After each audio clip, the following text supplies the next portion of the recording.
Ladies and gentlemen, welcome to the co-optional podcast on the 17th of June 2014. My name is Totalbiscuit. Are we doing dates now? We did it last time. He said it would date the show, and I have determined that I don't give a shit. 7 years ago, the co-optional podcast began with Abraham Lincoln.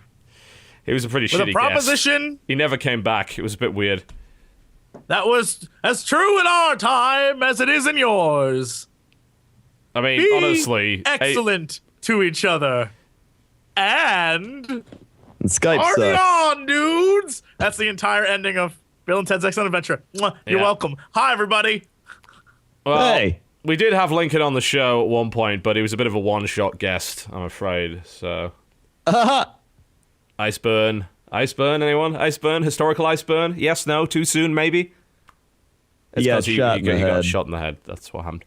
Welcome to the Co-optional Podcast. We do occasionally talk about video games. E3 is over, and, well, some of us got out alive. I got out alive by not going. Jesse got out alive by being a sellout. Crendor didn't get out alive. That's why we can't put his camera up. His face is horribly disfigured as a result of E3. And Dodger, well, she's dead.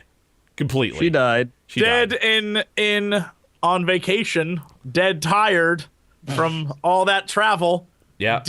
Dead weight on the back of Sam Strippin's career.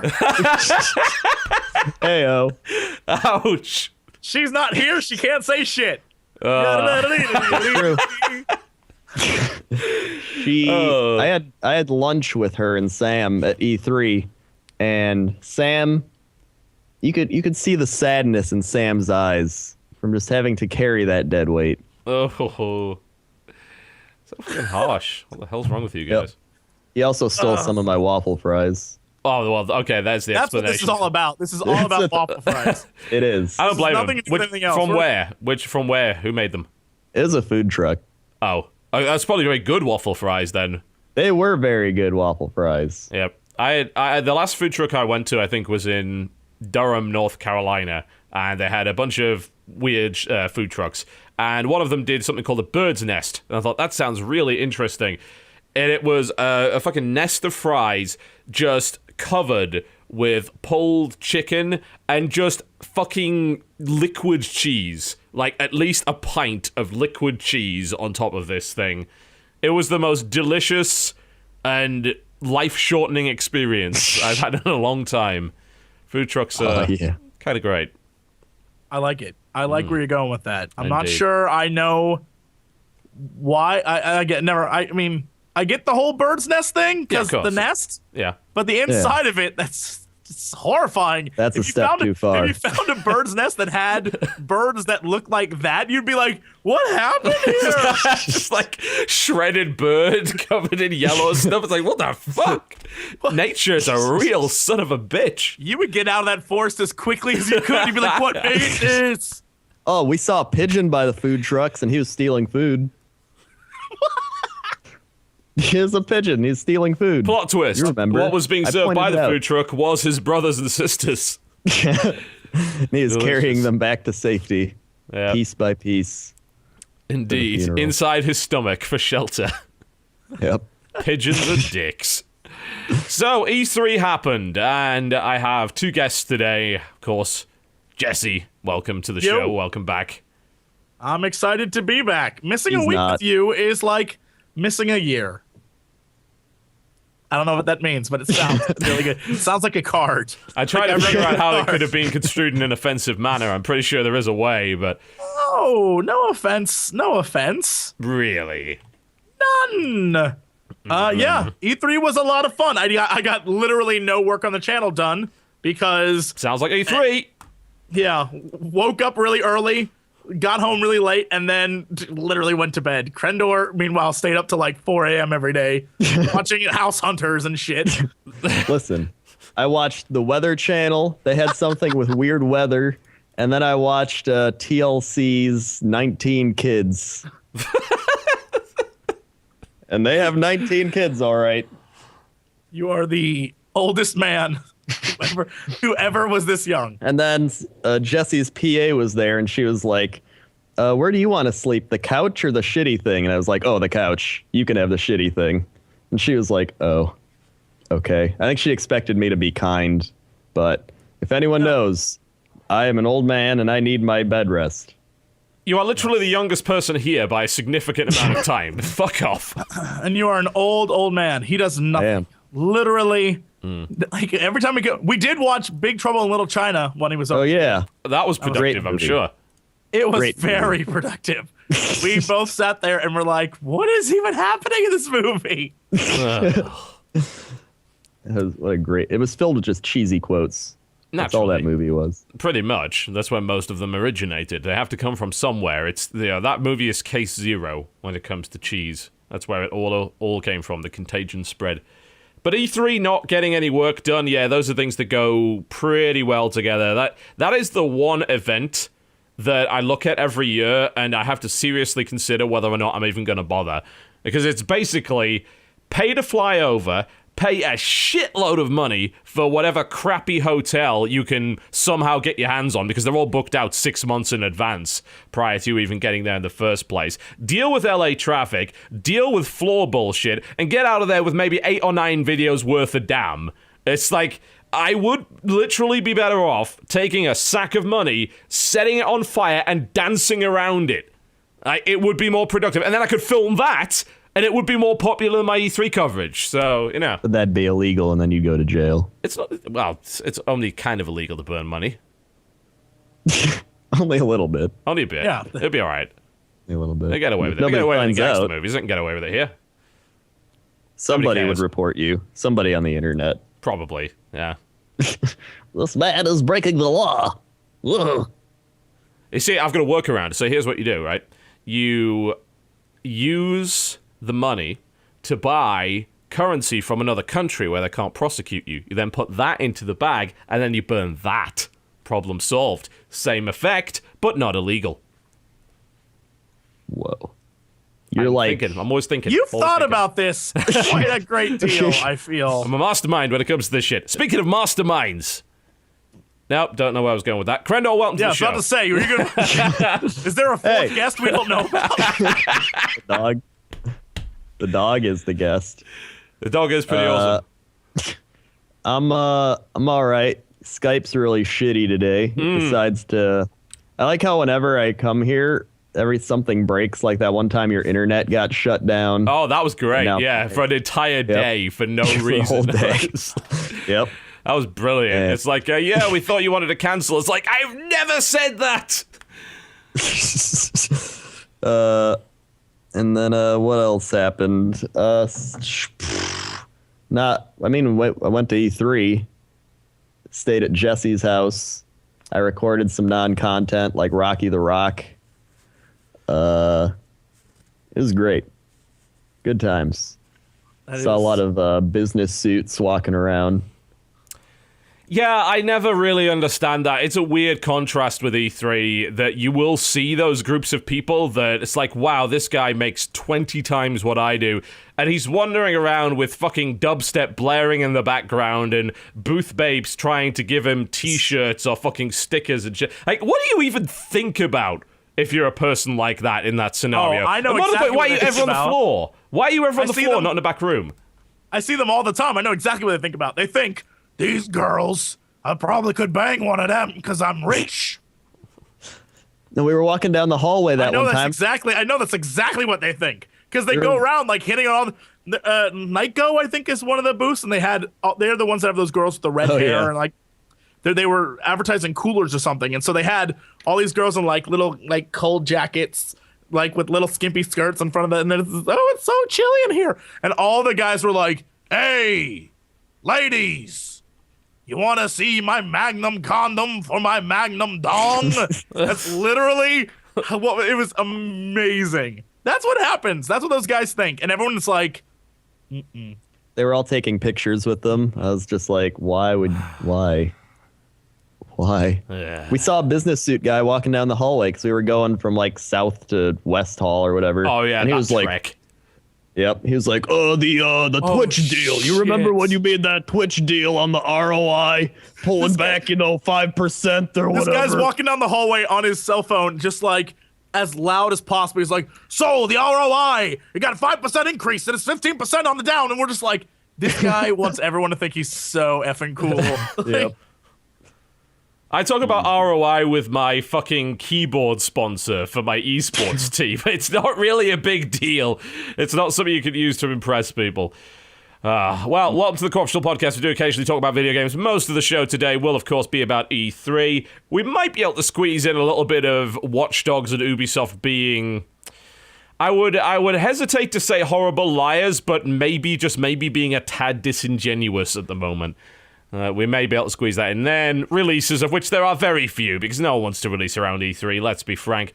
Unless your name, of course, is Entwined, which actually came out right then at E3. That was a nice little piece of the Sony conference, that little indie game popping up right at that point. And neither of you played it, did you? What's it called? Entwined. It's a indie title that they showed it on stage and then they said, "Oh, we just released it right now. Go buy it online."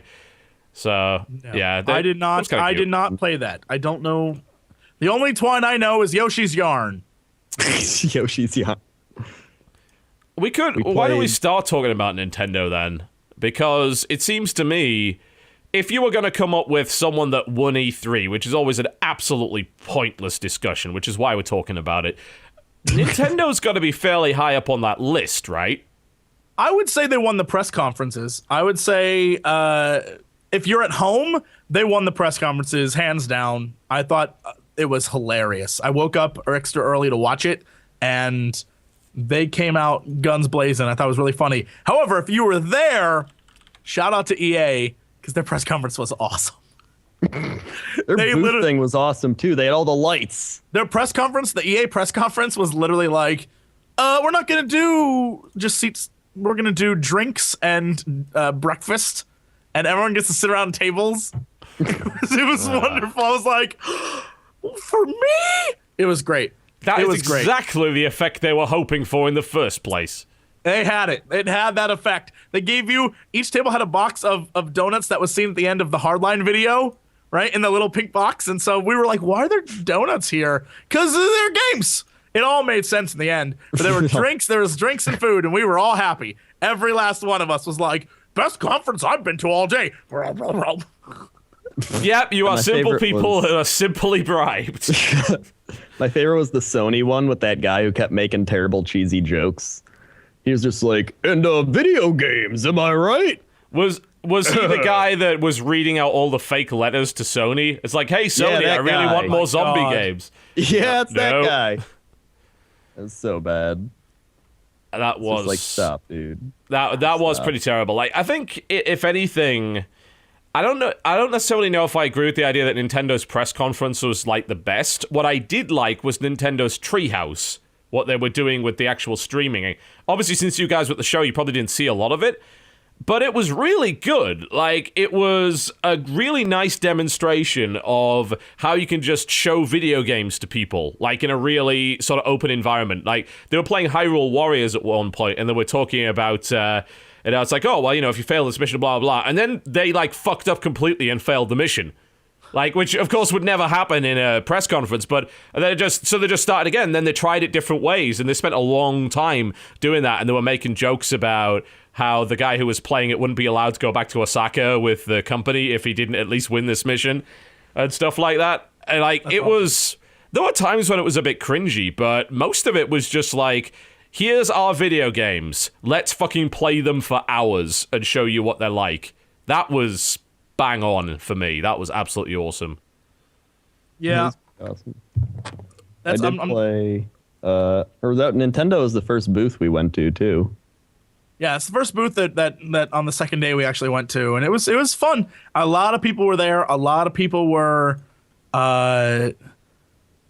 playing Smash and stuff. Of course, yeah. Getting pins, and it was really funny watching all the e-celebs. There was different little side things. There was one giant screen, and all the YouTubers were like trying to get up on the giant screen.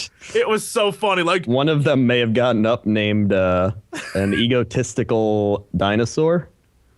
It was so funny. He may have gotten up there by using his YouTube abilities. We literally, there was like every single one of them was just like, I'm on YouTube and I would like to play your game. And they're like, sure, come on up. Why not? And we were like, oh, okay. Me, I would never do that because I hate Of course not. Smash. So Oh, right. I played against Dodger and like 2 random people, and I got 2nd place and 4th place. So that's how good I am at that game. It's been a long time since I played Smash. Like, the last thing that I played that was similar to Smash was obviously PlayStation All-Stars, which I liked a lot, and seems like they're going to be releasing a new version of that, which is cool. But admittedly, that was kind of a nice little filler until the next Smash Brothers came out, and this is looking pretty good. I watched some of the invitational tournament they did, and I'm kind of growing this appreciation for watching one-on-one Smash, because there's a fucking shitload of skill involved in it, as it turns out. Looks pretty good. I think it's fairly easy to appreciate just like how knife edge a lot of the players, because it's very easy to see what's going on. Yeah. It's interesting. I like seeing all the new mechanics. I like seeing the 3DS version has a lot more different things you can do. There's like a level you can run through and like collect power-ups to then use in matches and things like that. Okay. So there's a lot of interesting things. I'm not a huge fan I like of Smash. The 3DS one. I'll probably get the 3DS one and not the Wii U one, actually. Well, they're bringing them out separately, aren't they? Because they don't want to cannibalize the other. They really want you to buy both. The 3DS one's coming out first, and they're hitting Christmas, I think, for Wii U. Yeah. Knowing everyone I know is excellent at that game, so playing them I get beat so badly that I've just said I hate the game and I never want to play it again. So that is my theory on Smash Brothers. Worst game ever. Oh yeah, and you played Hyrule Warriors. Dude, oh my god. Hyrule Warriors is Dynasty Warriors. There's no difference. Of course it is, yeah. It's literally the same game. It's literally the same game, except the characters have been changed. So now instead of idiot Chinese grunts, you have like idiot little goblin and moblin guys running around. Oh god, Zelda's moveset is pretty much a mimic of Shang. Hopefully that's how you say that. And then Link is Liu Bei. I assume all the other characters will have all the other different abilities. I hope Ganon is Lu Bu. That'd be great. But what I do know is that while in line, because the line was huge. There was only like there were only like 8 consoles set up to play it, and so the lines were out the door because all the Zelda fans were like freaking out. And so I waited in line for I think 2 hours, and I tweeted like, "Oh, the line for Hyrule Warriors. This is crazy, but I'm not gonna leave it." And so because I did that, all the smart people who were there found me and were like, "Hey, Jesse," and we started taking pictures and stuff. And so this one guy came up and started talking to me about Square Enix. And he's like, "What do you think? What do you think about Square Enix?" And so I was just going off like, you know what? I'm done. They can't even impress me anymore. They have to win me over again. Years of loyalty gone. I'm done. And this girl who's behind me in line is giving the Nintendo rep like a weird sort of look the entire time, and I couldn't tell like what I had said to offend this girl. So after this guy left, I looked over to her and was like, "Sorry, I kind of go off on rants every once in a while." She's like, no, it's okay. I was like, "Did I say something like offensive?" And she's like, "I work at Square Enix." I was like, oh, that's so great. Oh, okay. And then we just sat there talking about it for like 4 hours. But then she started hitting on you. What can I say? What can I say? It was really weird. What can I say?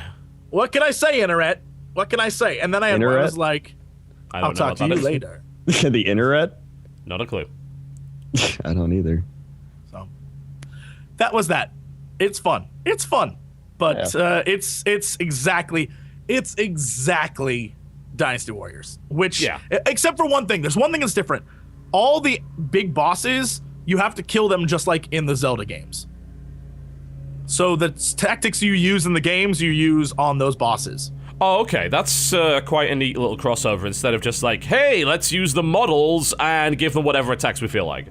Yeah, I don't remember the name of the little dragon boss that you fought in the demo, but just like in the game, you have to throw bombs in his mouth. I didn't realize that, and so Square Enix girl behind me was like, "What are you doing? Throw bombs in his mouth." I was like, "I don't even know what I'm doing!" Because I'm sitting there trying to hack at his legs. I'm like, "Yeah, get his legs." And she's like, "Just throw bombs in his mouth." So God, you're so dumb. There you go. There you go. And then there's the new Zelda like open world thing they announced. That looks really good. long as it's not. Yeah, it's their Wii U Zelda title, right? But we just don't know much about it yet. Can I ask something to both of you? And I want to know if you just believe this. And I'm sure chat will chime in too. They said that the footage they showed, because when they showed the footage, I was like, holy crap, this looks Zelda? amazing. And then it sort of like turned into what I thought was pre-rendered. It seemed very pre-rendered to me. And they said, nope, not pre-rendered at all. To me, I don't believe that. But that's just me. And I'm curious if you guys are like, oh no, it must be. So here's the problem with like pre-rendered. They can get around with saying, "Oh no, totally, it's not pre-rendered," because like a lot of people associate pre-rendered with just like pure CG, like how Killzone 2. You know, there was a Killzone 2 scandal a long time ago. There's things like that, but it definitely doesn't seem to me like that footage was gameplay. In engine, sure, but that's different. It's basically like saying showing a cutscene and saying, "Yeah, the whole game looks like this." No, it doesn't. Right. That was all very specifically controlled. So I don't have too many problems believing that it's in-engine, particularly since Nintendo is really good taking different aesthetics, making them look really beautiful, but not actually needing a lot of horsepower to make them work. Right. So I think it could be. And aesthetically, I like the look of it too. I think it's sort of straddling the line, I think, between Twilight Princess and what the hell was it called? Wind Waker? Yeah. It's not I really like like as the way it extreme looks as too. Wind Waker. I mean, I just bought Mario Kart 8 the other week, and that looks like really like cool. Yeah, it like looks I like good. the way It's that a good looks a looking lot. game. And to me, the new Zelda footage looked kind of like that. Like it's a very glossy, Yeah, the glossy, like, colorful shiny. look. Yeah. Yeah. So I didn't think it was pre-rendered because I was like, oh well, Mario Kart 8's like that. So I mean, it's obviously possible to be somewhat like that. So I don't think it's pre-rendered. They probably polished it up, but We will see. I don't know that to me, it immediately rang of pre-rendered footage the minute he started moving. Like after the intro of the wavy grass and like this is our environment. The things he started doing, I was like, that can't be in the game. If it is, that'd be awesome. If that's in-game stuff, I'm ready to love Zelda again. Bring it on. Make it happen. Ultimately, as I've said before, I think the way for Nintendo to go is really just focus on playability, because the other two consoles right now are having a fucking dick-slapping contest as to who can actually get 60 FPS, and the answer is neither of them. But then you've got, like, you know, the last 60 FPS console game I played was on the fucking Wii U. It's called Mario Kart 8. Runs at 60. Hell, even in split screen it runs at 60. Plays like a fucking dream as well, you know? Yeah. That kind of game should be running like that. I want to see more of that. Like Splatoon is a good example of that. You know, that's the new thing they're coming out with. That's not a graphical powerhouse, but it looks good for what it is. It's got its own style going for it. And it looks like it plays well. It plays well, but it is entirely a party game. Like, there's no other purpose for it. I can't... yeah, but that's Really? what's awesome Some people about it being online. Some people thought it would have a competitive element to it, like it would be like there's a kind of a high skill ceiling involved. Do you disagree with that? No. I think that's true. I think competitively, I don't know how competitive it'll get, but I think like I'm gonna bring my friends over and we're gonna just murder each other mercilessly. Like that's the kind of thing that I'm thinking of. It's fun. You're gonna play it with your friends, but I don't know if you're like a only child. Good luck getting much use out of it, is all I'm saying. Yeah, I don't expect my Wii U to put out incredible graphics. Yeah, and I don't think Nintendo expect that either. What I want to see are new experiences, and that's the biggest problem I've had with the Wii U up to this point, that I haven't been fucking getting them, because it's been the same shit over and over again. Like, it's really heartening to see them say, yeah, we've got new IP. I'm like, great, excellent, you have new IP. And Smash is looking good, and I'm trying to think of the other things that Nintendo actually showed. They showed, like, obviously they didn't show much in engine of this, but they showed more of Xenoblade, which obviously looks great. I mean, the first Xenoblade was excellent, so hopefully this will be as good as well. Well, it's a lot like WoW, where like WoW's graphics aren't the most, but it's like they're updating them to look more modern, but there's still that cartoony feel. And I think that's what Nintendo's doing, is like they're trying to keep that Nintendo-like feel, but still make it more modern. Yeah, So it focus doesn't on have to aesthetic. be like, oh, his pupils dilate. Oh, it's so Focus on cool. aesthetic and not like, you know, just the problem with the updating graphics and just making graphics more high fidelity is that it's I know, would it be bell curve that's a word, or maybe diminishing returns is the term I'm looking for? It's like the more money you spend, the less advancement you get. Like, and you just have to keep throwing more and more and more money to pile on top of the rest of it in order to get where you need to go. It's like a staircase, you know? In fact, that's actually a really good way of putting it. You know, because you've got to have all the blocks under that before you go up the next block, and every block you do then costs more and more and more for you to do. And that's currently, I think, what the next-gen consoles are struggling with. And Nintendo's like, I don't give a shit. And here is Yoshi's Woolly World, which looks gorgeous. Like, that's a gorgeous little cute-looking game. Mm-hmm. And Captain Toad Treasure Tracker. That's, again, you know, a gorgeous little good-looking game. Obviously, probably nicking a lot of assets from 3D World, but okay. And turning it into an entirely new experience. They've got some good stuff. With all that said, though, and I will admit that I thought Nintendo might have stolen the show a little bit because of the games they brought, and that you could actually play the games. 90% of the other things was like, here's our video. Like this, I mean, I think they did great. With that said, though, I still feel like most of the games they brought were games that the majority of gamers are like Yoshi's Woolly World and, you know, Splatoon and things. People are not getting, like, they're very kiddie.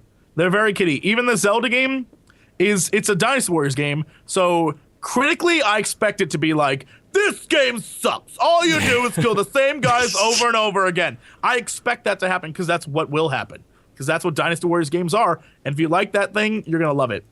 Still, Smash, just because it's a game for like kids doesn't mean it's gonna be bad. I'm not saying it'd be bad. I'm talking about competitively the Wii U as a console. I still think they're lagging behind. They need an adultish game. Smash will bring a lot of people back to the Wii U. Doesn't Bayonetta count for that? Like, you'd think that it would.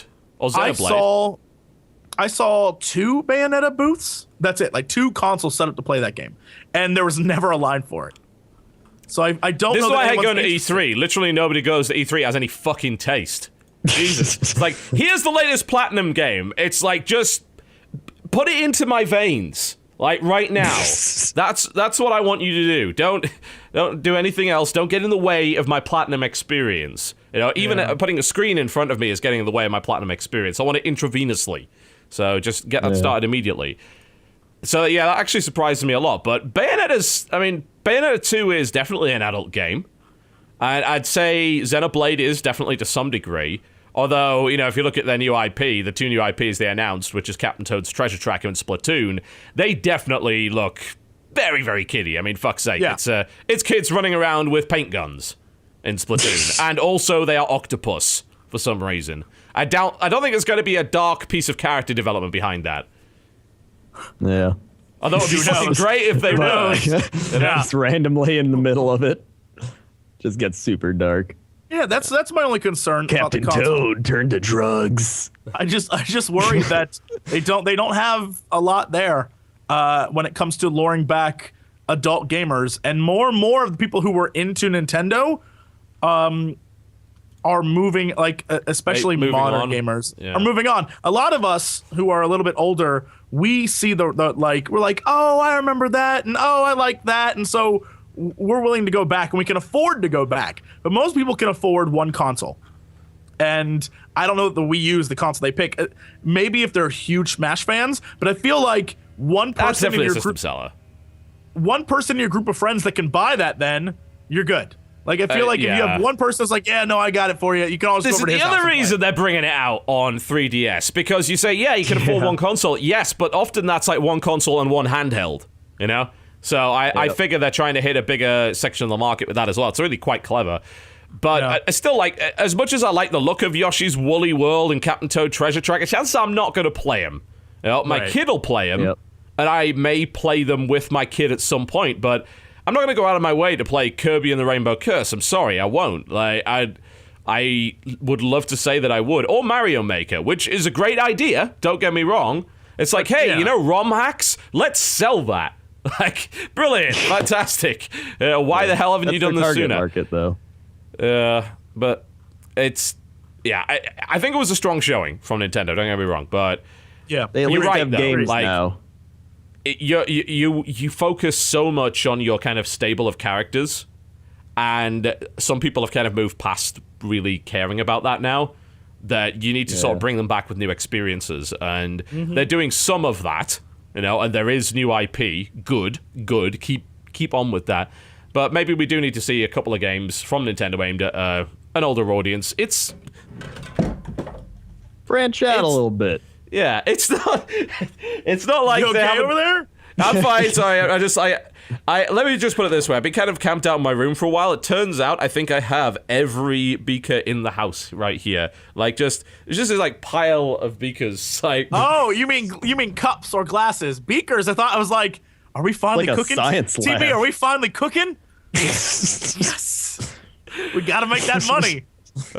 Jesse, you are such a bitch. Anyway, yeah, I think you might be right. It's not like they haven't done it in the past. We're talking about the same sort of consoles that had things like Eternal Darkness on them, and had exclusive Resident Evil titles and things like that.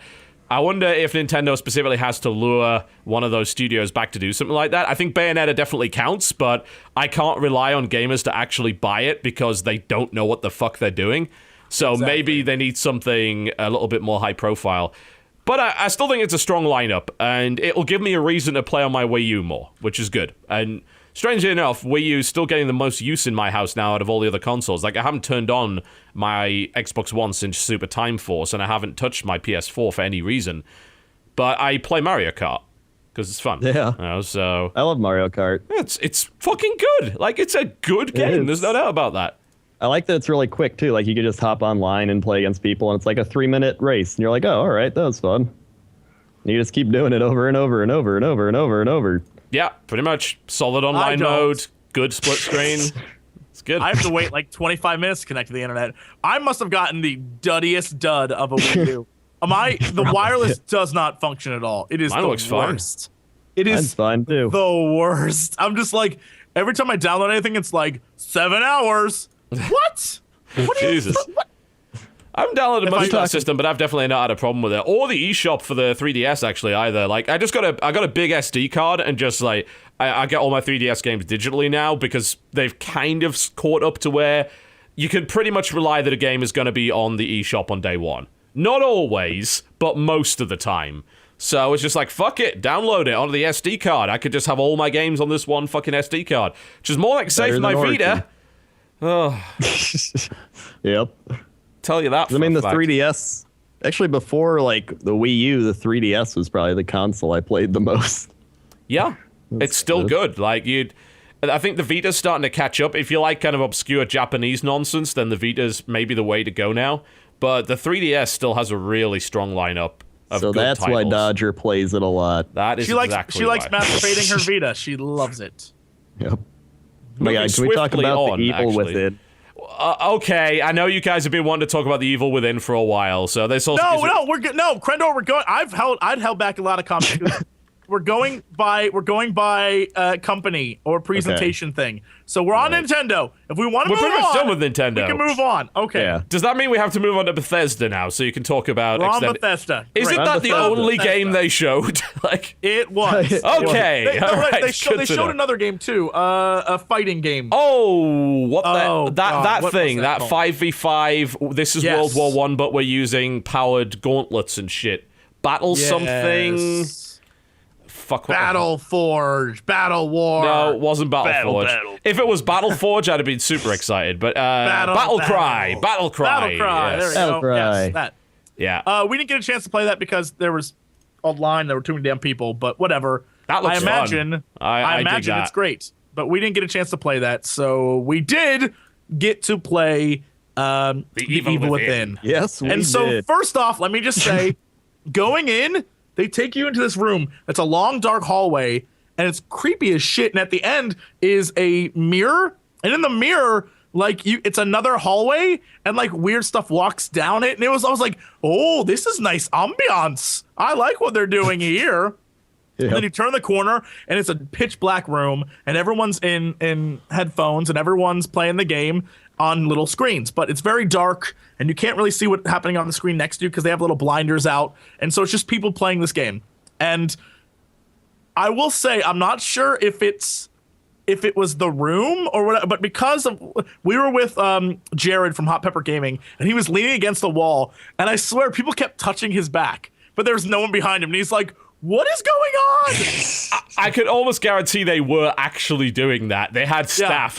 It's like, you are a contracted back toucher for this event. For the next 4 days, you'll be doing nothing but touching back in the creepiest manner possible. Yeah, and he was really, really creeped out. And so I kept away from. I was like, my back is going nowhere near that wall. I don't even care. And so we finally got to play, and I was really excited. But the one thing I didn't notice at PAX East was that it's not a lot of jump scares. Like, they showed us the video, and I sat down at PAX East. I sat down to watch it, and I was really excited. I was like, cool. All right, I'm prepared to get jump scared. I'm ready for this game to scare me. And it's not. It's very loud. Lots of the things they showed at PAX East was you're going through a city as the city crumbles, and the jump scare's like something crumbling in front of you, or like things like that. But it's really, really loud. That's Call of Duty. And then the second part of what they showed was a monster chasing you around, and you had to sort of hide from him. And that kind of thing would drive me crazy. So immediately I was like, uh-oh, I don't know if I'm gonna like this game. So flash forward to E3. I'm sitting there playing it, and at its core, it's very Resident Evil-y. Like, limited ammo, you're going through, you're trying to solve different puzzles and things. Yeah. And so the way they had it set up in this case was there was, as soon as you enter this building, this insane asylum, I guess, or library, or whatever the hell it is, there's a door, and this guy pulls this other guy into the door, and the door seals, and it's revealed that you need 3 switches in order to open the door. So you have to go around going through this whole thing, and you have to open the door by going to these heads that have things in them, and you have to suck the bloods out of the head. It's insane. It's insane. Anyway, while you're doing all of this, there's zombies and various monsters chasing you. There's traps in the house. So like there's this one where a buzzsaw thingy starts spinning and you have to shoot out the little red control dial, things like that. While all this is going on, we're doing all these different things. The big mechanic of the game is every once in a while, randomly, the screen goes and flashes to bluish white. And a man in a hood stalks you, and if he hits you, he takes you down to 1 life. Here's the thing, though. That's at full life. If you've been damaged, he can kill you. So if you're not at complete full life, this guy will murder you. And so just randomly will just appear. And so what happens is this guy will go around, and you'll just be walking down the hall, and all of a sudden it goes, and you know he's somewhere near you. He could be behind you. He could be in front of you. He could come out of a door because he can walk through walls and shit. Doesn't matter. Sounds like Slender, then. And that's like the scary mechanic. And so it's like, okay, we got to watch out for this guy. Once you figure out how to avoid him, you just run around in circles, and he slowly follows you, and then he just vanishes, right? Like, he's not that hard to get away from. The problem is the randomness is so random. You could be fighting a monster, and he appears, and he just kills you while you're fighting the monster. What? You could be trying to run from him, and you run into 3 monsters, and the monsters just murder you because you're not prepared to fight those damn monsters. It takes 2 or 3 shots unless you get a perfect headshot, and the controls are so wonky, getting that perfect headshot takes a second. Yeah. And so while you're doing that, the monsters are coming at you, the guy's coming behind you, and he murders you. And then if you're like me, you have the incredible fun of climbing down a ladder, and as you start to climb, it goes, and by the time you get to the bottom of the ladder, he's right there and murders you. I was like, what? That was when I quit, was like, I was doing the second, like, little brain puzzle, because there's 3 little brain puzzles you got to do to, like, advance, and I was like, okay, and then he randomly appeared and killed me, like, while I'm doing the puzzle. I'm like, okay, and then it sets you back, like, 5 minutes in time. What happens is the save points are after each major event, and between the first brain puzzle and the second brain puzzle is like 12 minutes of game time.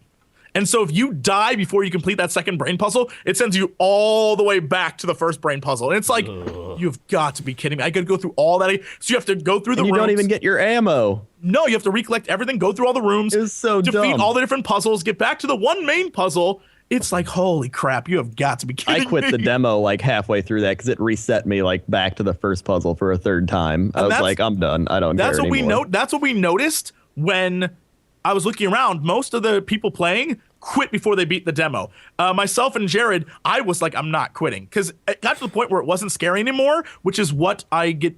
That happens to me in most scary games. The fact that it happened in a 20-minute demo was like, this says a lot about this game. When you just get so frustrated with the mechanics and how the game works, you're just like, I'm not giving up. And I played to the end, and I got to the end and was like, well, that was a very anime ending. Like, in the demo, that demo ends with like a weird blood boy, and I was like, yep, this is about as Japanese as we can get. Well, and then like with the ammo, like it takes like a bunch of shots to kill the zombies unless you like do get a perfect one, which is like never. And so I'm like, all right, I got 5 bullets. I'm going to conserve these. And then I shoot him and he gets back up. And then I shoot him and he gets back up. Like, well, I don't want to keep wasting my bullets, but you have to, otherwise he's going to kill you. And then you do that. And then it's like, all right, well, now I have no bullets left. And then I go to the hallway and this guy like charges through the door and I have to like, I have 1 grenade and a knife. And I tried knifing him and that didn't work. So I had to use my grenade. And I had to do that like 3 times to finally kill him. Like, it was just dumb. The thing that infuriated me was there was a moment in the game where, because obviously headshots kill zombies 1 shot, right? Like, you kill a zombie. Eventually, you get to a guy who looks like a normal zombie. I shot him once in the head, blew off half his face. Shot him once in the head, blew off another half his face. Shot him once in the head, and the back of he has no head, and he's still coming at me. And I was like, what are the mechanics of this game? Like, I don't know. There are no rules. There's 0 rules. I was like, I give up. And the only reason why I beat it is because I was so freaking mad. And that's pickle juice. I was like, why am I collecting pickle juice? It's like, it's supposed to be brain juice, but it's just dumb. Like, why is this a currency? It was a lot. And the worst part is then afterwards trying to talk with different people about the game, a lot of people are very much like, oh no, it's just you had a bad experience with it. It's a really good game, but the randomness kind of changes everyone's experience. And you just had a bad one, and I was like, so that don't put the randomness in it then. Yeah. How about you don't do that, or at least you've got to constrain the randomness in some way.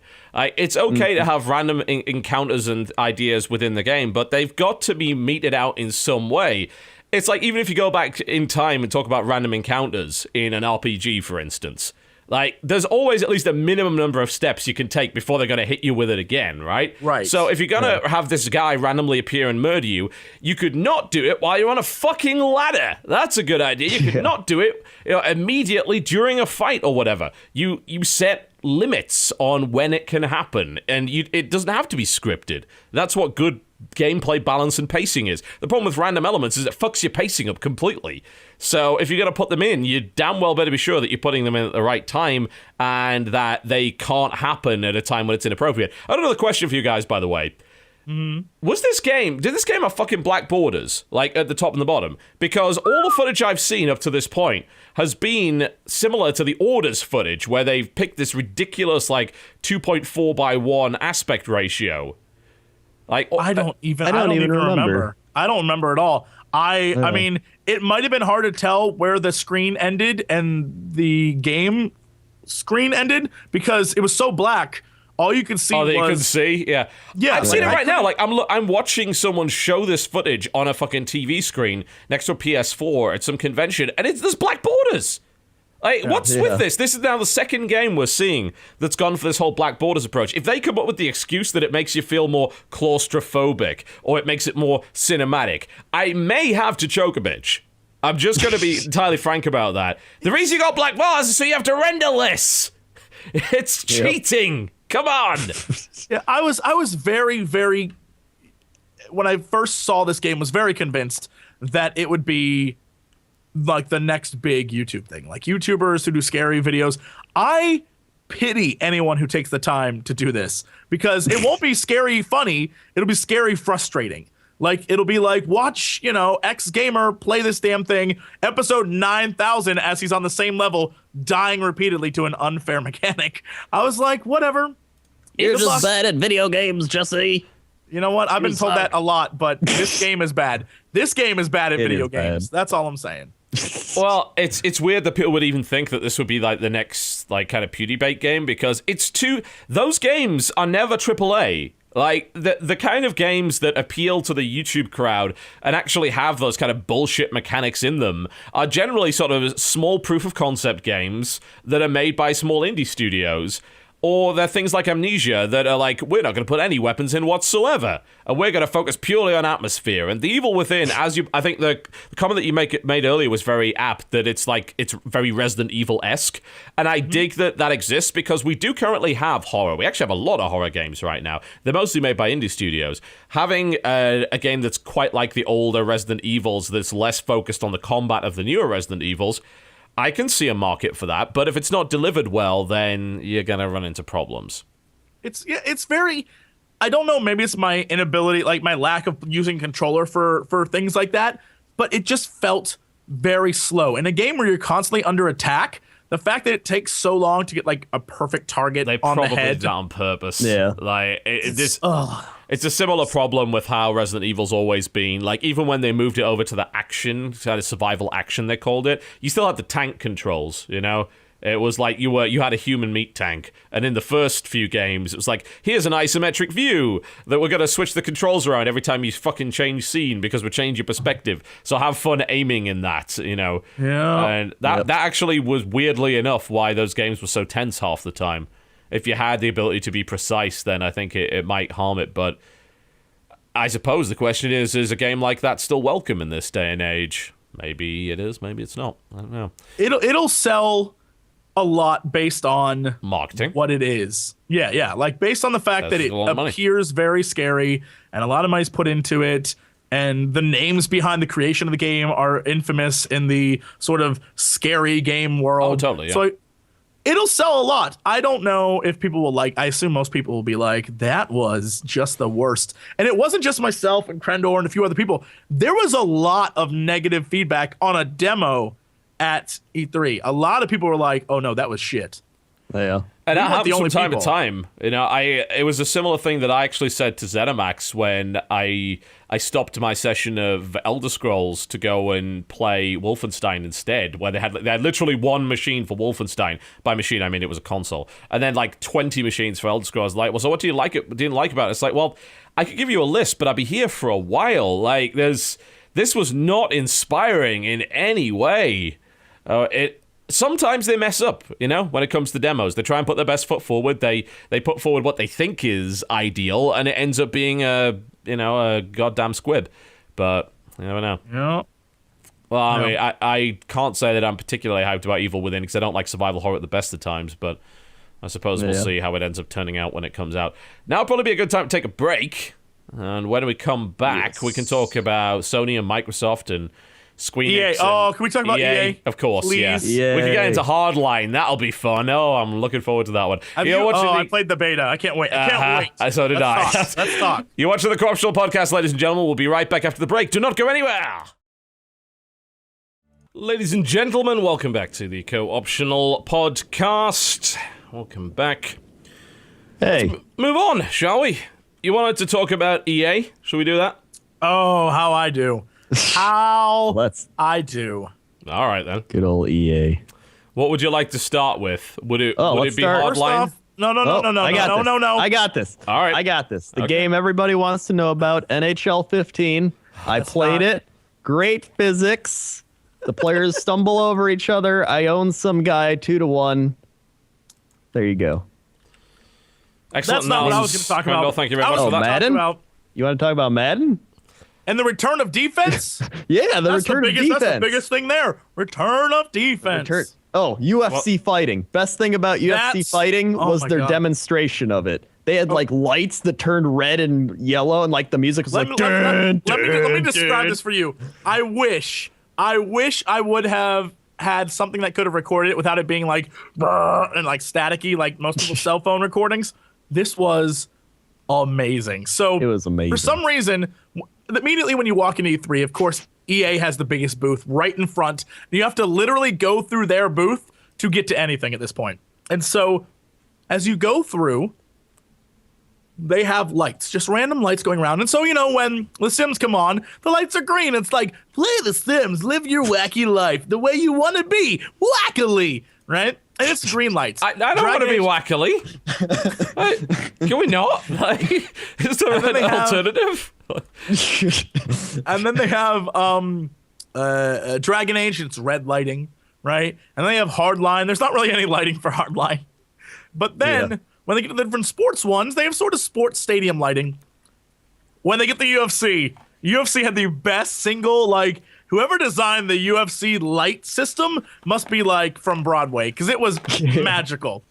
Whenever UFC came on, it was like bong, ba ba ba ba ba ba. It was like this over the top. You're about to go into the hardest hardcore battle you've ever seen, and Bruce Lee appears on the screen. Yeah. And as Bruce Lee appears, all the lights go straight down, and then they start spinning. And it's like the 1994 Bulls, where it's like, ba ba ba ba ba ba ba. It looks exactly like that. And it's so over the top, and the lights start like zooming in from all over the place, and they start twirling. It is the most incredible thing for a game no one will play. You knew they wanted to sell that so badly. It was and we were in line for like all these different things, so we saw that video maybe 12,000 times. It was the best. And every time Bruce Lee would show up, some guy would be like, "Motherfucker, Bruce Lee!" There's always some guy in a business suit like, what the shit is happening right now? It was the best. It was the best. They know how to put on a show for a game no one will play. Yeah. So let's talk about a game that people will depressingly play. We can talk about any of those. There's a lot of them there. Let's start with Dragon Age. Yeah, people will play that. No one's like turning around and saying, "Holy shit! I really hope they don't release another Dragon Age game." Really? So I went into this Dragon Age thing, and when I came out, I think I tweeted something like, "Man, still not impressed." I met a bunch of people who worked at EA who worked at Dragon Age, and a lot of people were like, "So you're that guy, huh?" I'm known as the guy who is unimpressed with Dragon Age amongst them now. I think I might be the only person on the planet. Thank God Crendor was there with me, and he was like, "Yeah, no, it's not. It's okay." Here's the thing. It looks last generation. It does. It looks like it's the peak of last generation technology, but it looks very last gen.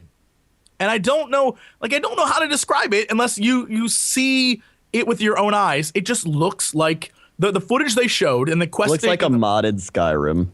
Yeah, it looks cool. I'm not saying it looks bad. It just doesn't look like I hoped it would. A lot of it is I want it to be great, and they have a lot to live up to after the failure that was Dragon Age 2. I want this to be a good game, and that's the only reason why I care enough to say, like, guys, I don't think it's that good yet. That's just me. Everyone's like, "You're wrong. You're wrong. It's gonna be the best game ever." You don't even get it. I don't. What is it get? It's not like it's original in any way. It's not. We were promised in the first place, like, a truly original world. It's not going to be the elves and the dwarves. It's going to be completely different. It's like, it was all of those things. Like, the biggest disappointment was that there weren't enough dragons in Dragon Age. There were plenty of elves, plenty of dwarves. They all acted in exactly the way you would have expected them to. They did have a dragon battle, and it was pretty cool. Yeah, though. yeah. The footage they showed us how to do the tactical battles, which I was like, that's a lot of work to go into something that I don't think I'd ever use. Like the tactical battles. Tactical battle system? I'll use that. Absolutely. The thing is you're planning out so here's an example of what happened in one of the scenarios. Is they showed you like a good chunk of gameplay that had a lot of story, so I won't say anything because I don't know if it's real story or just demo story. But at a certain point in this story, you're defending characters, or maybe this is right before the defense. It doesn't matter. You're on like a stairwell, and so you have two stairs going down and a little landing in the middle. And so the strategy was have the tank go in the landing because guys are going to come up that way, and then have the archer stand up top and shoot them as they're coming up, and then have the caster stand on the other side and shoot them as they're coming up, and then your rogue character would sort of just handle any of the stragglers, right? Like that was the plan. What happened was, as soon as he initiated the battle, the rogue character that he was playing as just jumped down and started murdering guys even before the tank ran down the stairs. Yeah. So it's kind of like all that planning, and it, like you really didn't follow through with your own plan, man. And so you got to bear in mind the stuff that's shown at E3 is usually on very low difficulty settings or actually has God mode enabled. So usually that stuff doesn't really work out so well. And that was kind of the idea. That was like, we're going to show you this cool thing, but we aren't going to actually do it. And so that's what I was like, show me how it works. But I will say the trailers that they showed at the EA and was it Microsoft conferences, I was not nearly as impressed then as I was after actually seeing the gameplay. The combat, not nearly as confusing as I thought it was going to be. I thought the combat, because you could switch between 4 characters, meant like it's probably best that you switch between 4 characters. No, it's like it's just you can play one character and the other 3 can just dick around, do whatever they want. But if you want to try cool things, you can switch between them. I personally will probably never switch. It'll never happen. If I ever do a video series on it, I'd only switch because people will be like, "Why don't you switch your character, God?" Like, that's the only reason why. We're using tactical mode. It's kind of like XCOM, the tactical mode. It's I don't know. It is a solidly okay looking game. I will buy it. I will probably, hopefully, change my mind. But as it stands right now, it looks last generation. The combat seems okay. The story is what you'd expect from a BioWare game. You're going to get a good story, but the choices are very BioWare-esque. Like, you don't really know if it is a choice. It's still going to lead you down a path. But they said different scenarios will change different things throughout the game. So we'll see. We'll see. I mean, I want to love it. That's my thing, is I want desperately to love that game. And what we saw, like the way the dragons move, for example. The dragons move like they have pinpoints in their bodies, and the rest of them's a fleshy mass. So, like, when their legs move one direction, the middle part of their body it doesn't seem like it has a spine. It just goes blah, blah, blah. It's a weird, like, go back and look at the trailer. When the dragon lands, look at how he lands in that trailer. And, like, the back half of his body does, like, a weird, it's, I don't know. It's. Like, it seemed fun. It just kind of seemed like, like I could have more fun in other games. Yeah, that's kind of, I really, really want to like it.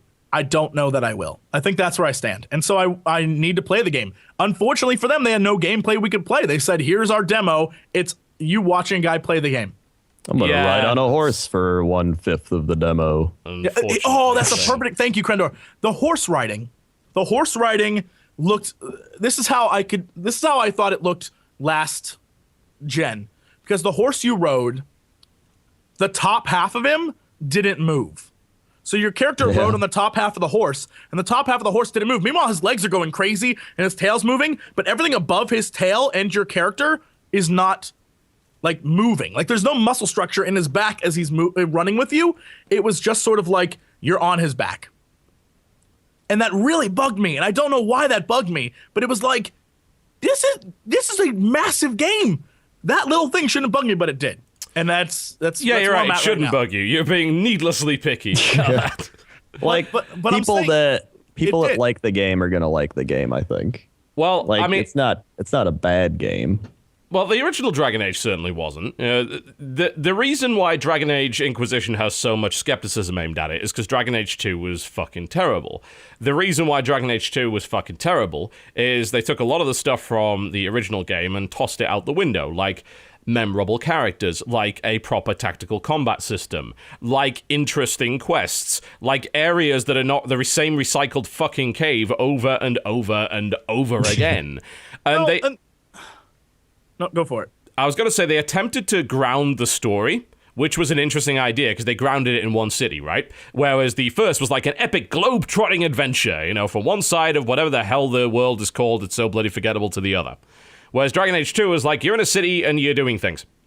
But you're also going into caves to do things. And the cave is the same as the last cave, and so on and so forth. And the combat system in particular was just fucking terrible. Like, they took away all of the tactical elements from the original, because the original was really hard, especially on higher difficulty levels. You could cheese it quite a lot, like... That's the thing I really want fixed. I want a tactical combat system where you can't cheese it with magic, basically. Because that was the way to do it. Like, you'd have 1 tank and 3 mages. That was, like, the optimal setup. Like, fuck doing anything else. Build a tank, get 3 mages, magic's so OP, just blow up everything, right? I want to be able to do the tactical stuff, but without that being the only way to do it. Whereas in Dragon Age 2, there's no point in being tactical at all. You can't manage resources or anything, because they infinitely spawn shit at you, like at random. If you noticed in every fight in that game, mysteriously, there was guys on the roof the entire time. Even when there's not a roof. There's still guys rappelling in. It's like, there's open sky! Where are these fuckers coming from? Yeah, that needed to be fixed. There's a lot wrong with Dragon Age 2. And I just want them to go back to Dragon Age 1 and see, actually, I just want another Dragon Age 1. Like, I don't even care about the open world elements or anything like that. Like, actually, that concerns me more than anything. It's like, yeah, we're a bit open worldy. It's like, oh, dear. Oh, no. Oh, God, where's that going? Yeah. Like, I don't know. I thought it looked kind of Skyrim-esque. That's just me, though. I Like, hope it doesn't end up being that.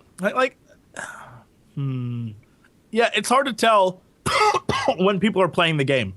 Yeah. When they're doing a demo where someone else is playing it from the company, it's hard to tell what is real and what is staged.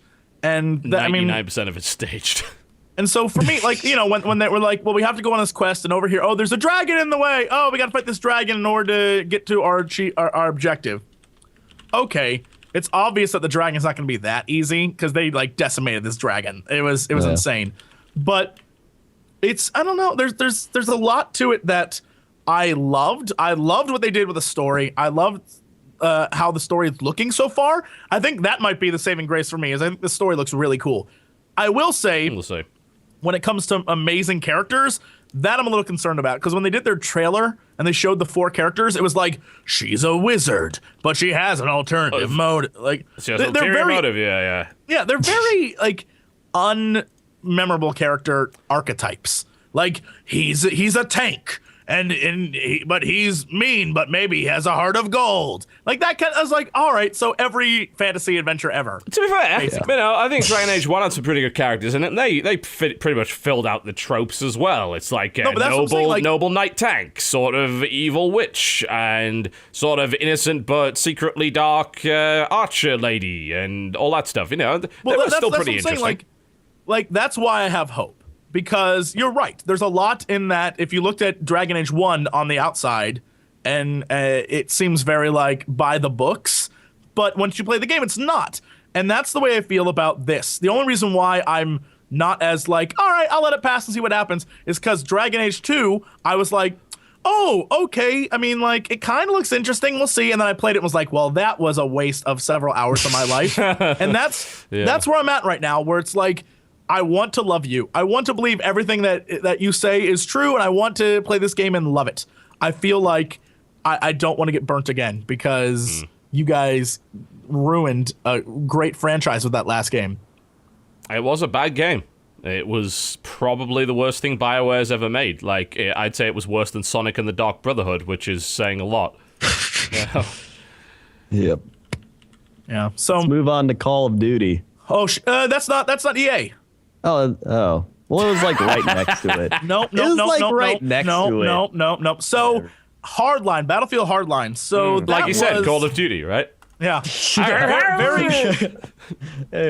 Very hyped up, very excited. I really, really wanted to play it. I didn't get a chance to play it there, but I got the demo, and so I've been playing the demo. I played it for maybe 4 hours last night.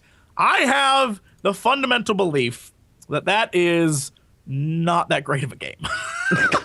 As a fan As a fan of Battlefield 4, I love Battlefield 4, and I might be the only person left on planet Earth who loves Battlefield 4.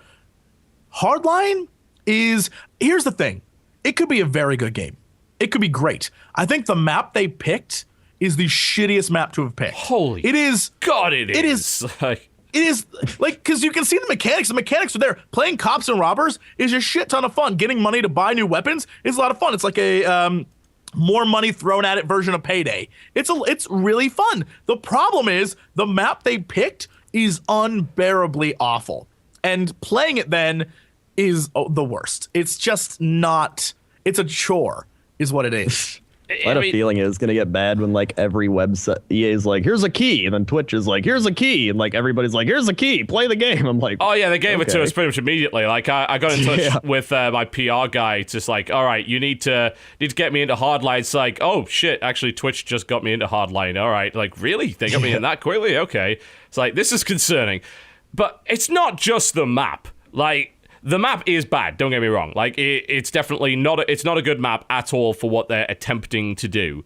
The problem with it is it's not cops and robbers. We refer to it kind of as like, it's kind of like Payday. It's like, I don't know why people keep comparing it to Payday. It's like, here's what Payday is. A 4-player co-op game in which you have to pull off various different types of crimes and heists, all the while going up against increasingly militarized and more difficult to defeat police forces. That's what that is. Yeah, and it's got skill trees, and there's different ways of doing it. You can do pretty much every crime in that game without firing a single shot. That is maybe the best game that has simulated being a criminal out of any game ever, maybe? Maybe there's some other examples, but yeah, it's pretty damn good at what it does. Battlefield Hardline is not cops and robbers, it's shitty army versus other shitty army. Because, I'm sorry, the police don't have fucking miniguns!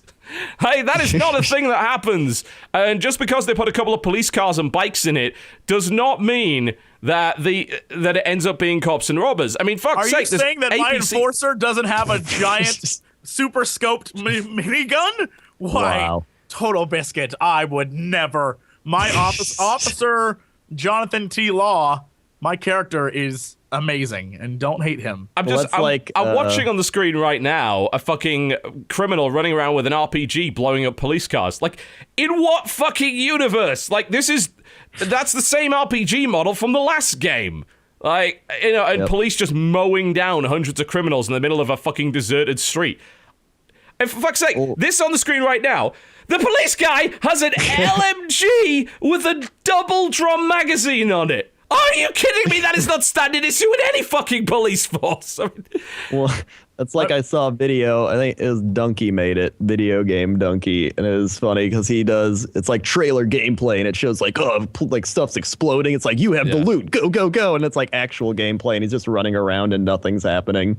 And then it's like trailer gameplay, and the guy's like collecting the money. It's like, go now, and it's like actual gameplay. It's like, you have $100. 10 seconds later, you have $200. And it's just so slow paced. Yeah, holding down the E button on the fucking vault to steal. It's like, well, I like the idea of being able to steal from the other guy in the blood money mode, which should have been called cash grab, by the way. But regardless, I like that idea, but the way they implemented it was so fucking dull. But it's just it's such a great idea. It's an amazing theme. But I'm watching this right now. Does this fucking look like cops and robbers to you? No. It looks like a war-torn country. They could replace the criminals with the Taliban, and they could replace the cops with the fucking Iraqi security forces, and it would be a fairly accurate representation of what is currently going on in Iraq. This is just like a different Battlefield game mode. And here's the thing. The footage you're showing right now, for example, when the guy comes down the stairs and his buddy pulls up in front of him, he's like, I got you covered, and he's shooting. None of that occurs in the game because it's so much shit's happening in such a crazy messed up, you're in LA, so try to get around in a crazy messed up space that in no way is coherent. Getting around the map makes no sense. Oh no, it doesn't.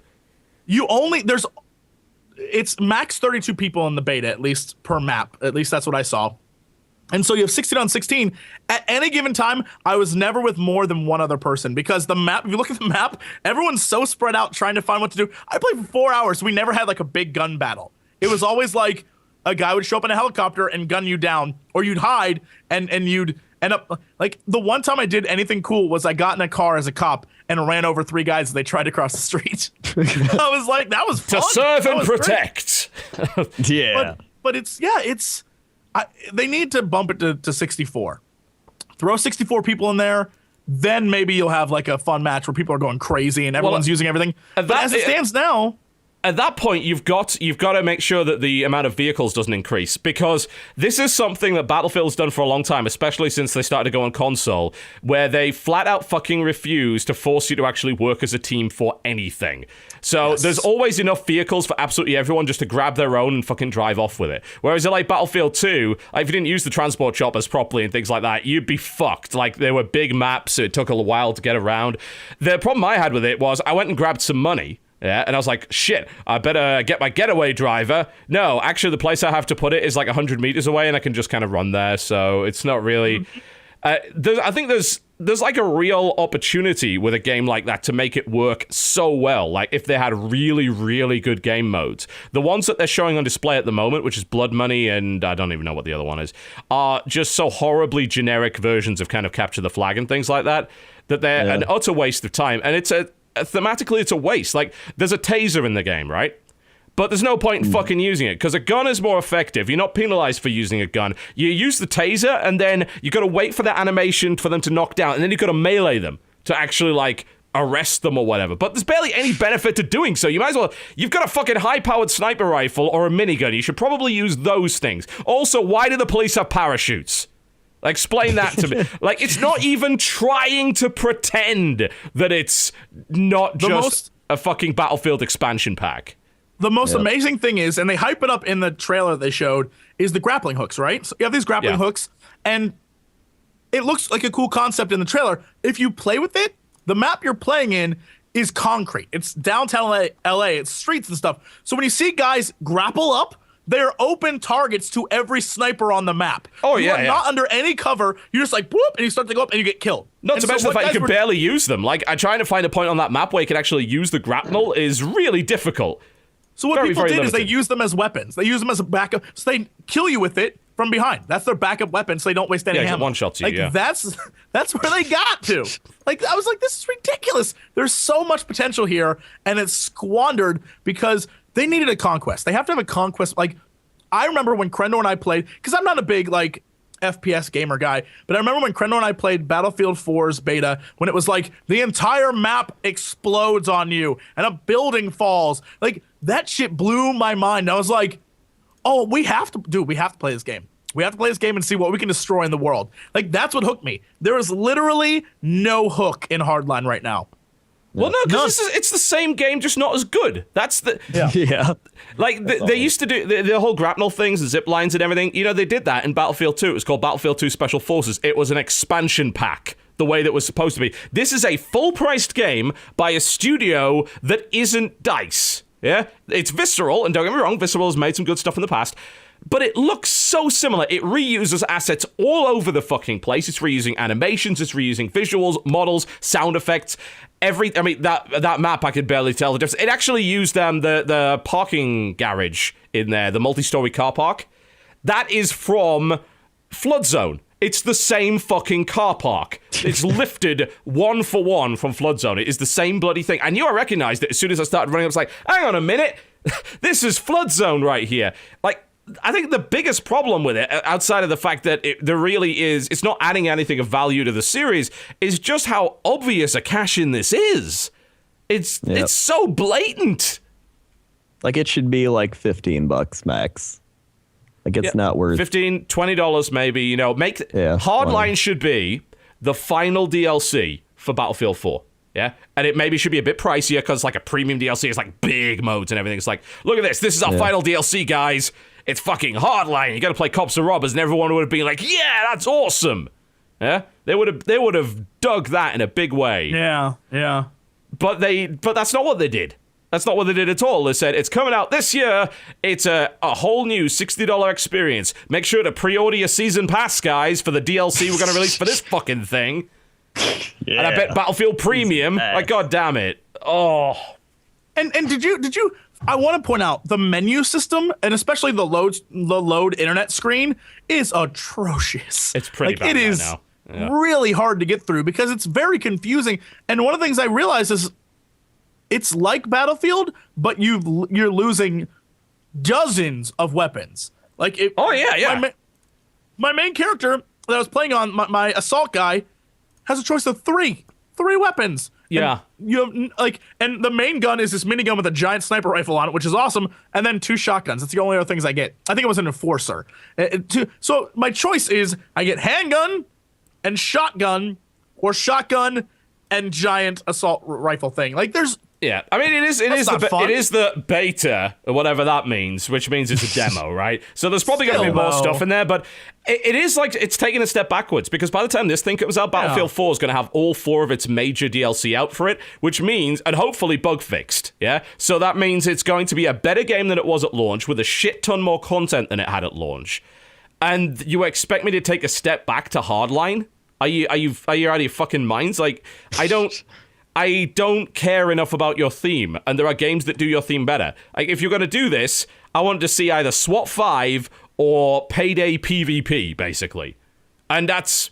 I mean, you're sort of getting it, because obviously in Payday, there are situations where you're mowing down hundreds of police, which is actually one of the biggest problems I got with that game. It's kind of silly. But in Payday, you can quite literally win every level without firing a shot. And that's why it's a good simulation. It uses the theme well, right? This doesn't use the theme well at all. It's like, what would happen if we threw police cars into Battlefield? That's not that's not a theme. That's a fucking mod at that point. Yep. Yeah. EA. Oh well, I will still continue to play it every once in a while in the hopes that they change stuff up and Yeah, give I'm us keeping new an eye on things. it. But as it Move stands on right to now, Call of it's Duty. kind of junky. So we got to watch the Call of Duty video. Wait, what is This that? is What is not that under from though? EA. We're not done Well, with EA's EA yet. got like nothing else. They got Sims. Sims. They By the have way, The the line for Sims, the man. Sims, the people love the Sims. I was unaware. That's true. I was unaware People about the love love The for the Sims. Yep. I did not know. I saw that trailer and was like, well, that looks like shit. And everyone in line was like, oh my God, I'm so excited. I look at all the tweets, like Felicia's Day is like, I made my own Sim. I'm like, who knew that Sims were popular with human beings? I did not know this. The Sims is the best-selling game of all time, right? Like, unless that has changed very recently, with That's GTA Sims, 5. Are we Well- talking about Sims 3? No, the original Sims. Like the Oh, well, that's because it was a unique experience. Now we're on Sims 4, which is like, we made your adventures wackier. Like, okay. well, they made the character like creator a lot better. I think Yeah. that's like their big thing is they made it a lot more We made customized. Obama in the game. Look at him. Look at him dance. Like, oh, okay, great. Great. Well- Sue me for not being impressed. I want to play UFC more than I want to play Sims. The Sims it's is like- fun, but like, there's no point in ever buying The Sims when it comes out. You got to wait 2 years for the edition that has all 14 expansion packs with it, so that it's actually all the Yeah. content you were looking for. You know? Sims Pets, Sims College, Sims Musician, Sims Museum. The worst thing is they released the same expansion pack for multiple Sims games. Like, how many Sims games have had a pet expansion? All of them, I think. kidding. At least 2 of them, probably 3. Our pets are even wackier. Get your wacky new pet now. I don't know. But it's strange to me that I was, and this is the first time I'll ever say this, ever. I was more impressed by the sports games that EA had than the other games. That says a lot. And that's from a guy who hasn't owned a sports game in years. Well, I liked NHL 15, like I said, but I like hockey. So I was like, all right, I played that. That's the only game I like actually play because it's like fun to play. Like you don't even have to know what hockey, like any of the players or anything. You'd be like, yeah, hockey, shooting and hitting people. And like then there was Madden, and people were like, oh, I'm playing the Madden. And they added some. It's like, oh, to tackle, you gotta hold the B button and then you aim it. And it's like, okay, whatever. But like when I play Madden, I don't even play the game. I just play franchise mode and like act like a simulation game because that's how I have fun with it. I don't care about the actual Sports. gameplay. Sports. Yeah, sports. Spats. I mean, that was EA. Yeah. So what's next? What's our next? All company? right. Well, he's fine. Let's talk about COD, I suppose. Yeah. Well, we played at the same time. We played both Destiny and COD. Yeah, we did. That's not much of a comparison. But they were in the same area. And so first, I think we should start with Destiny because COD was just a Okay. video. Destiny is literally just like if you love Halo, you're gonna love Destiny. It's like well, Halo it times wasn't 20. like it wasn't like very like actual Halo. It was kind of like Halo mixed with COD, and that's what I told the guys. Like, this is a lot like Halo mixed with Call of Duty, but I kind of liked it, It's like because of that. there's a lot of stuff to like in that game, and the part that made me smile the most, which probably this shows you what kind of a dork I am, was the pieces of flair your character can have. Like it made my guy have this long flowy scarf as he murdered people. I was like, I like that. That's just, there's a lot of cool stuff to it. I think there's a lot of things wrong with it. Like what? Like what? So the problem that I had is directionally, you have a little orb, and the orb tells you where to go, right? And so it gives you a little like symbol on your screen, and you head that way. Well, on your screen, depending on where you're at, I know Crendor probably brought his up too, showed him a different way, like path to get there. My path was literally right through guys who were 8 levels higher than me. And I was like, oh, okay. And I just ran through and got murdered. No, and you went in the like little cave thing where that guy was hiding. Yeah, okay, but I went into another cave, and that cave had a guy who was level like 18. Hell, don't go in that cave. And when the guy who was leading us was like, hold on, I'll get you, comes down, he gets murdered too. I was like, yeah, well, you lured him into the cave. He said to go that way. The thing said to go that way. You blindly followed it. That's what happened. But no, the problem that I have with it overall is that I don't know that it's as big of a leap and bounds that they promised. It feels very much like the next evolution of a Halo game, which is fine because I know a lot of people will love it. I'm convinced a lot of people will love it. The customization you can do is incredible. I love the fact that you get your own ships and you can customize your own ships, and there's a world and a story and a character that you can make. I like the way the weapons felt. Like when you use the shotgun, it's really strong, but like the recoil's like insane on it. So I was like, oh, that's cool. And like the recoil on the other guns are good. Like the weapons feel really balanced and they feel pretty. Like the strength of the weapon is balanced with the recoil of it. But the biggest problem that I had getting down to it is that it felt very Borderlands in questing style. It felt like it was the only way you're going to have fun with this game is if you play with other people, because in playing by yourself or like trying to find people to play with online, I guess is the case here. It's very much like go to X, kill X guys, return from X. Go to Y, kill Y MMO, guys. Right? Is it an MMORPG or is it? MMO. No. Doesn't count as, no RPG. It's MMO. it's a persistent. Like it's not an MMO. They're using the term persistent now. It's like it's not a full MMO, but it's like it's a world where you'll log in back in the same place you were and you'll interact with other people. But it doesn't look like you're ever going to have hundreds and hundreds of people in the same area. It's not like PlanetSide or anything. Yeah. Well, I felt like it'd be better fit as just an FPS. Like if it was just an FPS, I'd probably be like, oh yeah, I'll play this online and play it. Like, but for what it is, I'm kind of like, Chat has a good point. It's Borderlands, but without the Borderlands humor. Like there's no, we're gonna make quirky jokes to keep you going, because like if you're into humor, you can like, oh, I'm gonna get to the next joke or whatever. I want to. Yeah, because I mean, most of Borderlands quests were fucking boring. Like some of the main quest stuff was pretty good, but a lot of it was dull as dishwater. And as was the world as well. I mean, it was 95% fucking desert. But with all that said, Crendor's right. The guns handled very well, and we were using controllers, and it still felt very, very well. The gameplay is great. The character customization is really cool. The fact that you can use like the weapons you get is it's very Diablo-y. Like you discover weapons, and you have to like try to find out what those weapons are. So when you first find them, it's sort of like, you don't know what this is. Go back and try to figure out what piece of armor this is and how this works. And then you can compare them all. So it has that Diablo sort of item schematic where it's like, all right, you have different stats. Yeah, like the UI and the item management's really good. There's a lot of really cool things in the game, but at its base, it feels like we took you playing as Master Chief to the next level, where now you're playing as everyone's a Master Chief. And you're running around and you're solving mysteries and problems together. But in doing so, it's like it feels very Borderlandsy. It's an RPG in only that it has leveling and items. Yeah, like I would only play that game. I wouldn't play the single player or like co-op. I would only play like competitive multiplayer. That's all I'd play in it. Yeah. I have the same kind of problems that I had with Borderlands, in that it's just like these quests can be potentially very, very boring, and it goes back to the same problem fucking Hellgate had, you know, which is what basically Destiny is by the sounds of it. It's Hellgate in space. So the problem with Hellgate is that, aside from its numerous technical issues, was that the game was highly repetitive.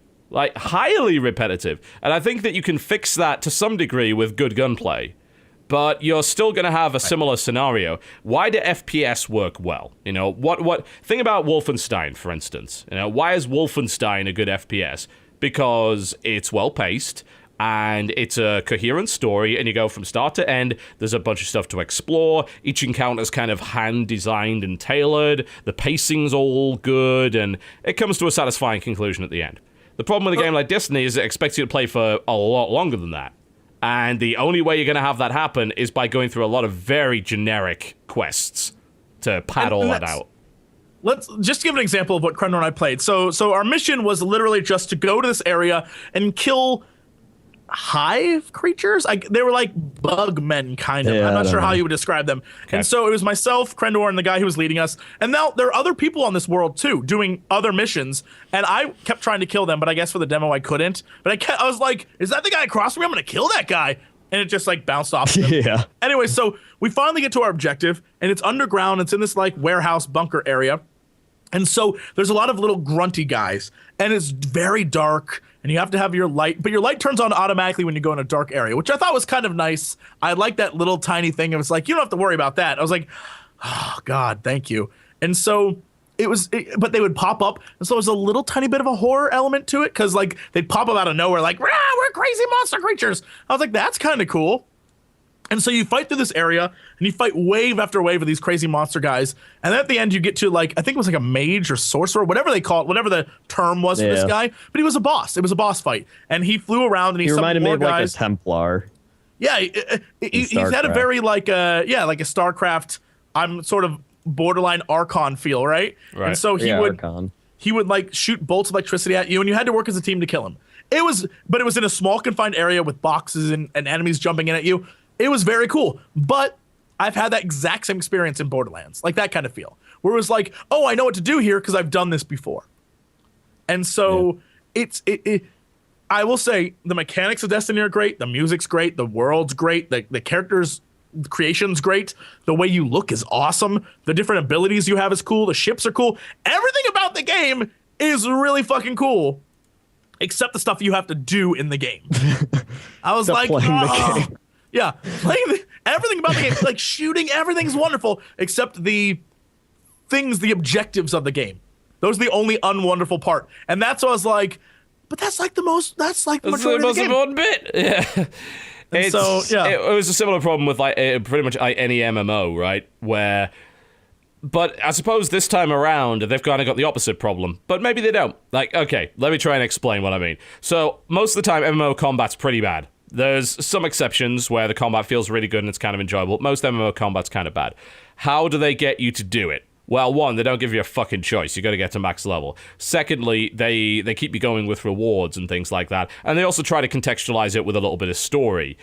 And if you, say, play like Cataclysm's 1 to 60 content, for instance, there's a huge marked improvement in like the quest variety and the kind of things that you're doing in that content versus the vanilla mode, which was a lot of really boring stuff. And it seems like Destiny has good combat, but is suffering from the other problems that an MMO would be, in that this is the main meat of the content, and you've got to level up, and you've got to get new items, and getting new items is exciting, but because that content isn't actually handcrafted and compelling, you kind of start to resent the game, because you're feeling like you probably want to push for an end game, right? And that's maybe what you're looking for. It's like, what's at the end game? And this whole experience up to this point is my process of getting there. Yep. Like I said, if you're a fan of Halo, none of this will matter. You will love this game. I have many friends who are big Halo players. One of my good friends, George, is like one of the top 10 best Halo players in the world. He like has been on their documentaries and stuff. He's amazing. He loves it.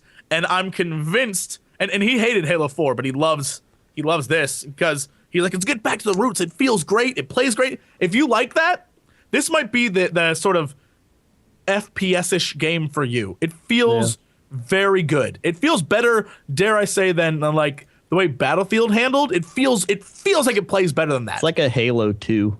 Yeah. Bungie, if anything, is very good at executing Control. You know, even on a pad. I mean, they were the guys that basically made FPS work on consoles. So, you know, they're pretty much the masters of that. Yeah. There's a lot to love, but again, that's something that I've noticed a lot at this E3 is they brought a lot of games that I love the concept, I love where they're going, but it still feels like I've experienced all this before. And I think that's where we're at as an industry. Where it's like, Speaking of which, pull the best parts you can from other games and make a new game. speaking of which, Call of Duty doing what they've done before over again. Oh man. So we got to go to their like little booth and watch a video on the new Call of Duty. We didn't even get to play it. The Call of Duty presentation was the best. It was all over the place. So it started off with what I think might be the best part of any presentation we saw, which was one of the characters is like, they're talking about like, all right, blow this place up. We got to get out of here. You know, throw the grenades, do this stuff. And then he turns to the camera and he's like, hey, you. Are you ready to get your ass fucking blown away? And he looks right at the camera and he does like, he's like, look at my eyes. My pupils dilate. It was like, break the fourth wall, go right. I was like, this is fantastic. You guys are really cute. This is great. I was very excited. And then he's like, now watch this. And it cuts to the gameplay of them at the Golden Gate Bridge in San Francisco. And of course, like in every movie ever, people are trying to blow up the Golden Gate Bridge. Except it's, not a dinosaur. Poor Golden Gate Bridge, always destroyed. And so in this case, you're fighting like drones and soldiers. But things I noticed really bugged me is that so you and your team has to go through this very cinematic style, like fight out on the bridge, and your team has to work through, duck out of cars as people are running by you screaming. When you get to the middle of the bridge where these guys are camped out, you use your like super leg powers because you have like leg boosters on. Yes. To jump up the side of this truck. And there are 3 guys on the truck. Now, you jump up the side of the truck, you land with a clang, right? You land.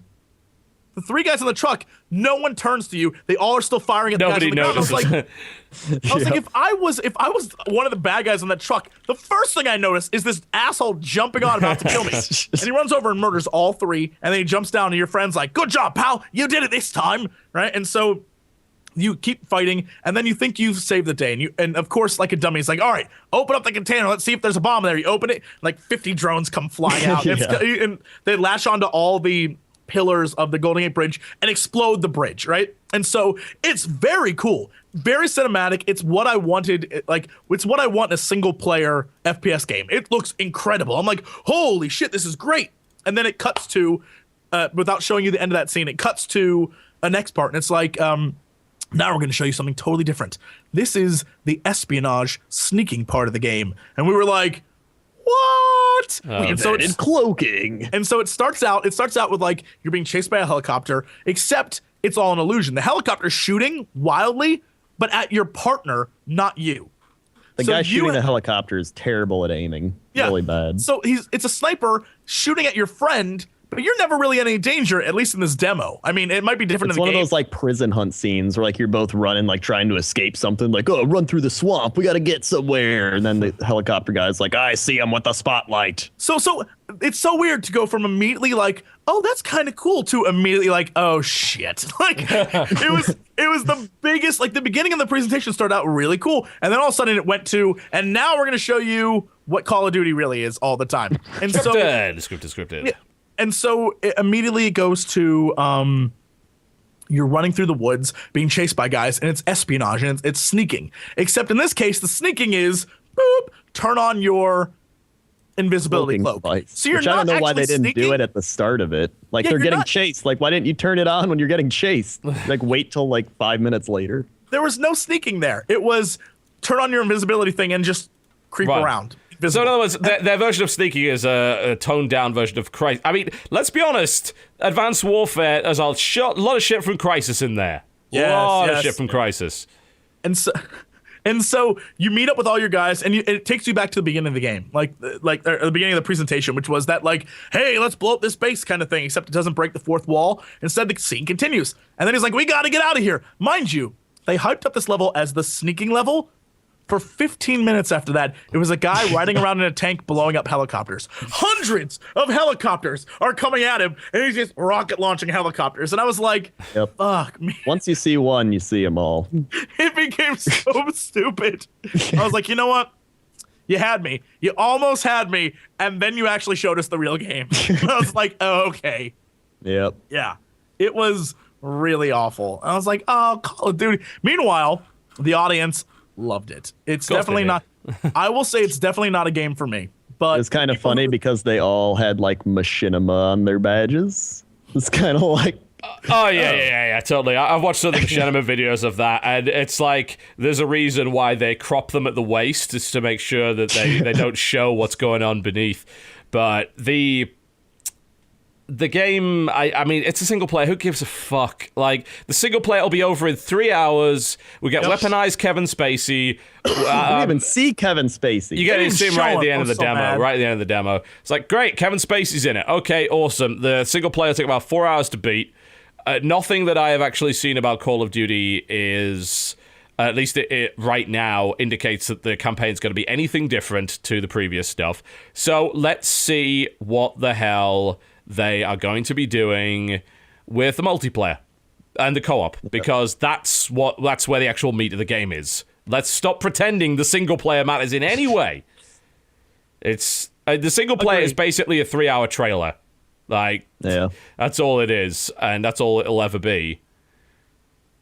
I just realized Battlefield 4, I've yet to play this. I haven't touched the single player. I didn't even realize there was a single They player. don't even have a single player. I didn't even know it had a single player until Just like 4 assume that days it doesn't. ago. Like, Battlefield 3 and 4 have fucking awful single player. Like, EA realized for years that they were being outdone by Activision. It's like, fuck, we really need to get back into the spotlight with terrible single player. So they brought back Battlefield single player, and it turned out to be goddamn awful, as Even expected. like Battlefield 1942 single player was like, just run around and kill people. Yeah, it was just bots. Like, I'm trying to think, what was the first one that actually had a single player mode? I suppose it would be the original Bad Company. The original Bad Company single player was fucking brilliant. Bad Company 2 single player wasn't as good, but it was still okay. And then they said, Battlefield 3! It's like, the single player mode is terrible. Oh, yeah, So I don't, it'll be flashy, and I like, obviously it's kind of a nice theme, but let's see what comes of the multiplayer and the co-op. Yeah. Oh yeah, what was that one studio we got to go play games in? Was it like My Games, or they had the like Armored Warfare, I think it was. Oh yeah, it was an indie studio, and they had an MMO that was like a Russian MMO. It was like Skyforge? I think maybe. I think it was that? Skyforge. Well, hang on, Skyforge, yeah, I heard something about this. Yeah. Become a god in this AAA fantasy sci-fi MMO is Skyforge. Yep, I think that's what we played. Yeah. Okay. Yeah, that was it. It was. I thought it was fun. Like the combat was really good. I liked the combat a lot. We didn't get to see any of the actual game. We just got to see the combat, and the combat's a lot of fun. The combat was it reminds me of sort of the Vanguard style of combat, where you go into an area and you fight like you would be. I'm not sure how you would describe. Like, it gets very fluid. You have a lot of different abilities, and you move through. It's very like next level Guild War-ish. The thing is, we didn't get to see any of the rest of it, so I don't know how. It had a cool like talent system too. Like you could change your class whenever you wanted. So like if you wanted to tank one day and then heal the next day, you could do that. That seems like the way a lot of these games are going, doesn't it? Mm-hmm. Yeah, but I thought it was cool. It had at least a promising base of the game. Oh, it's by the guys that made Allods. Yes, Allods was pretty good for an MMO. Yeah. So I thought, that was cool. And the guys making it, they seem pretty like all the people in this like studio, this indie studio. They seemed to know what they were talking about, and they were very passionate about their game they were making. That's one of the things you'll notice, especially at E3. PAX, everyone seems to know what they're doing, almost. But at E3, big AAA companies, there's so many people there who don't know jack shit about the game they're talking about. Meanwhile, all the little companies bring their best people. Well, yeah, they bring devs. Like, the devs are always great to at least like to get information from. Sometimes they're difficult to get proper conversations out of, but...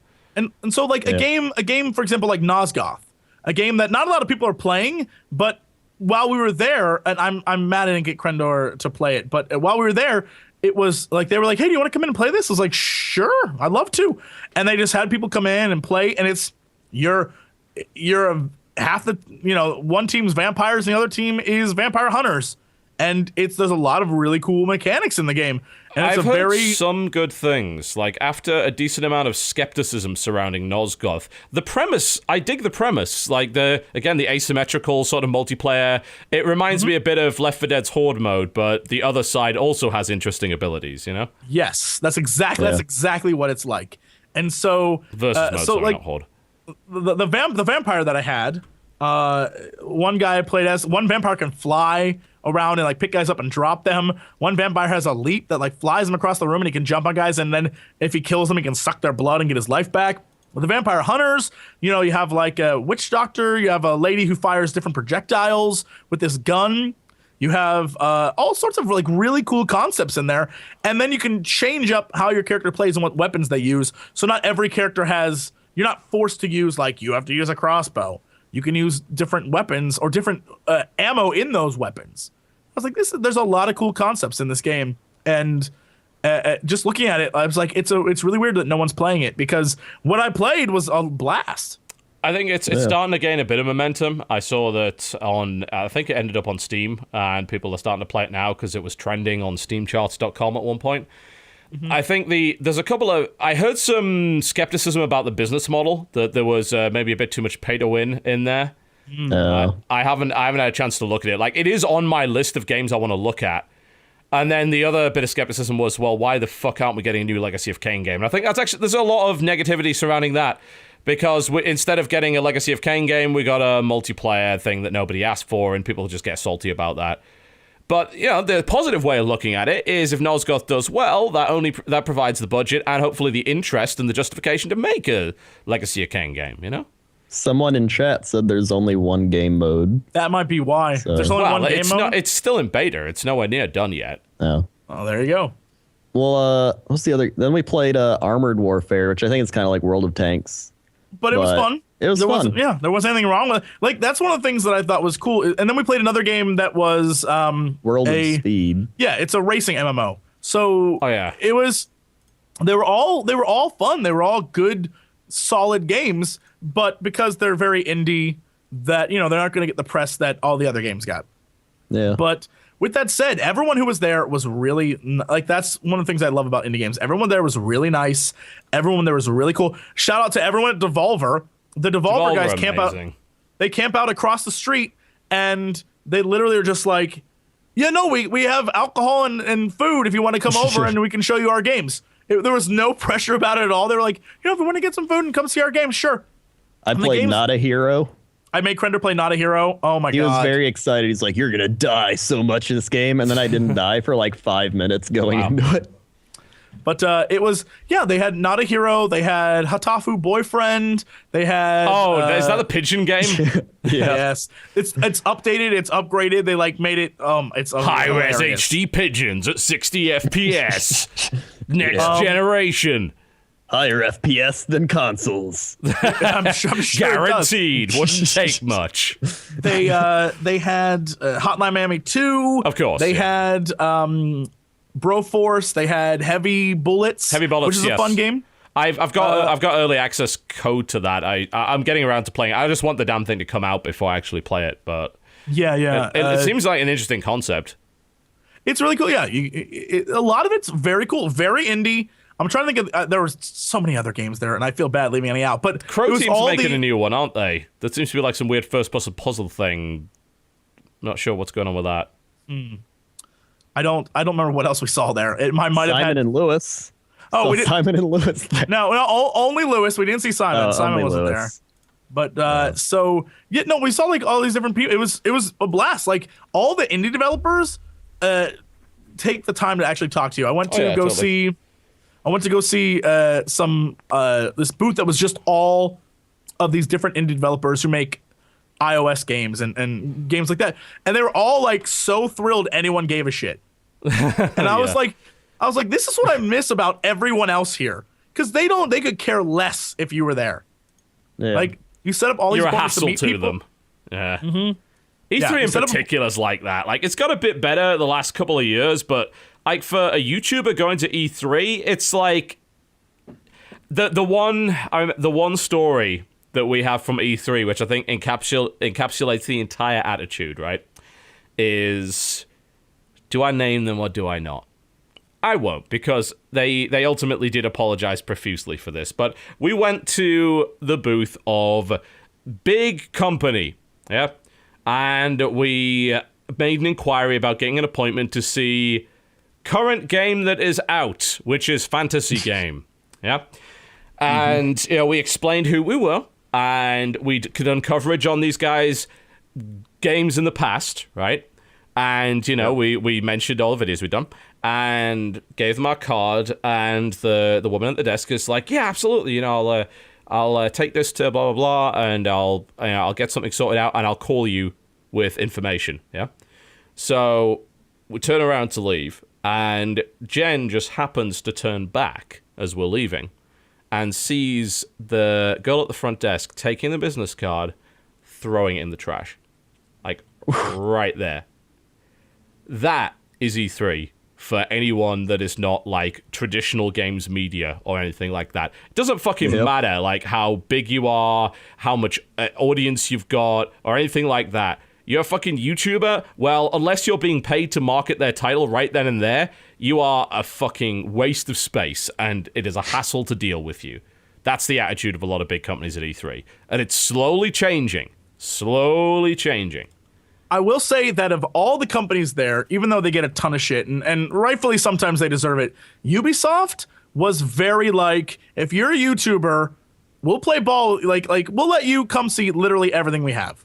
We'll let you record it. We'll let Ubisoft you do whatever you started want. doing that right now, which is one of the, you know, as weird as it sounds with, no, it wasn't Square Enix, guys. Guys are trying to guess who it was. I'll tell you this, though. We, the main PR person of that company got a fucking huge earful from Athene afterwards, because we were hanging around with Athene at the time, and we were doing a bunch of stuff. I think it was with Shoot Mania and things like that at the time, and we happened to mention it to Athene in the past. Athene ran into the head PR person for that company at an E3 party and fucking just went to town on her about this. It's like, you can't treat people this way. He's a real bro. There's no doubt about that. But yeah, Ubisoft was like, hey, yes, come. We would love to have you record things. We would love to. Of course, they had limits and shit. They were like, you can only be a 10-minute clip of whatever at a time. Course. And we have to see the footage. And of course, in my case, I was like, I want Far Cry and I want to do this, this, and this. They're like, sure. And so they literally had people go through every frame to make sure it was like, so you can see in the video I posted, like, some stuff's cut out. You had to cut a bit, didn't you? I didn't touch it. They did all the cutting. Oh, they did it for you? That's nice. Like they took all the footage and they said, we're gonna go through it and make sure, like, things don't screw up, or the one shot you'll see there's a shot where I'm shooting out the shotgun and he flies back. There's a real quick cut because he like clips a wall or something. Oh yeah. Which to us doesn't matter, but to them is like, oh. I hate that. Like, it's whenever I do convention footage, like, I'm very clear just to say, look, this shit isn't done yet. And if you're going to show it at a convention, you cannot expect everything to go right all the time. And it is kind of weird. I know Ubisoft has really got on the YouTube train lately. We've had much more luck with getting access to things, and, you know, almost every one of us got like Stick of Truth like a week in advance and got we got a really good embargo deal on that, things like that. So Ubisoft they understand YouTube, I think, is really, really important to them. Yes.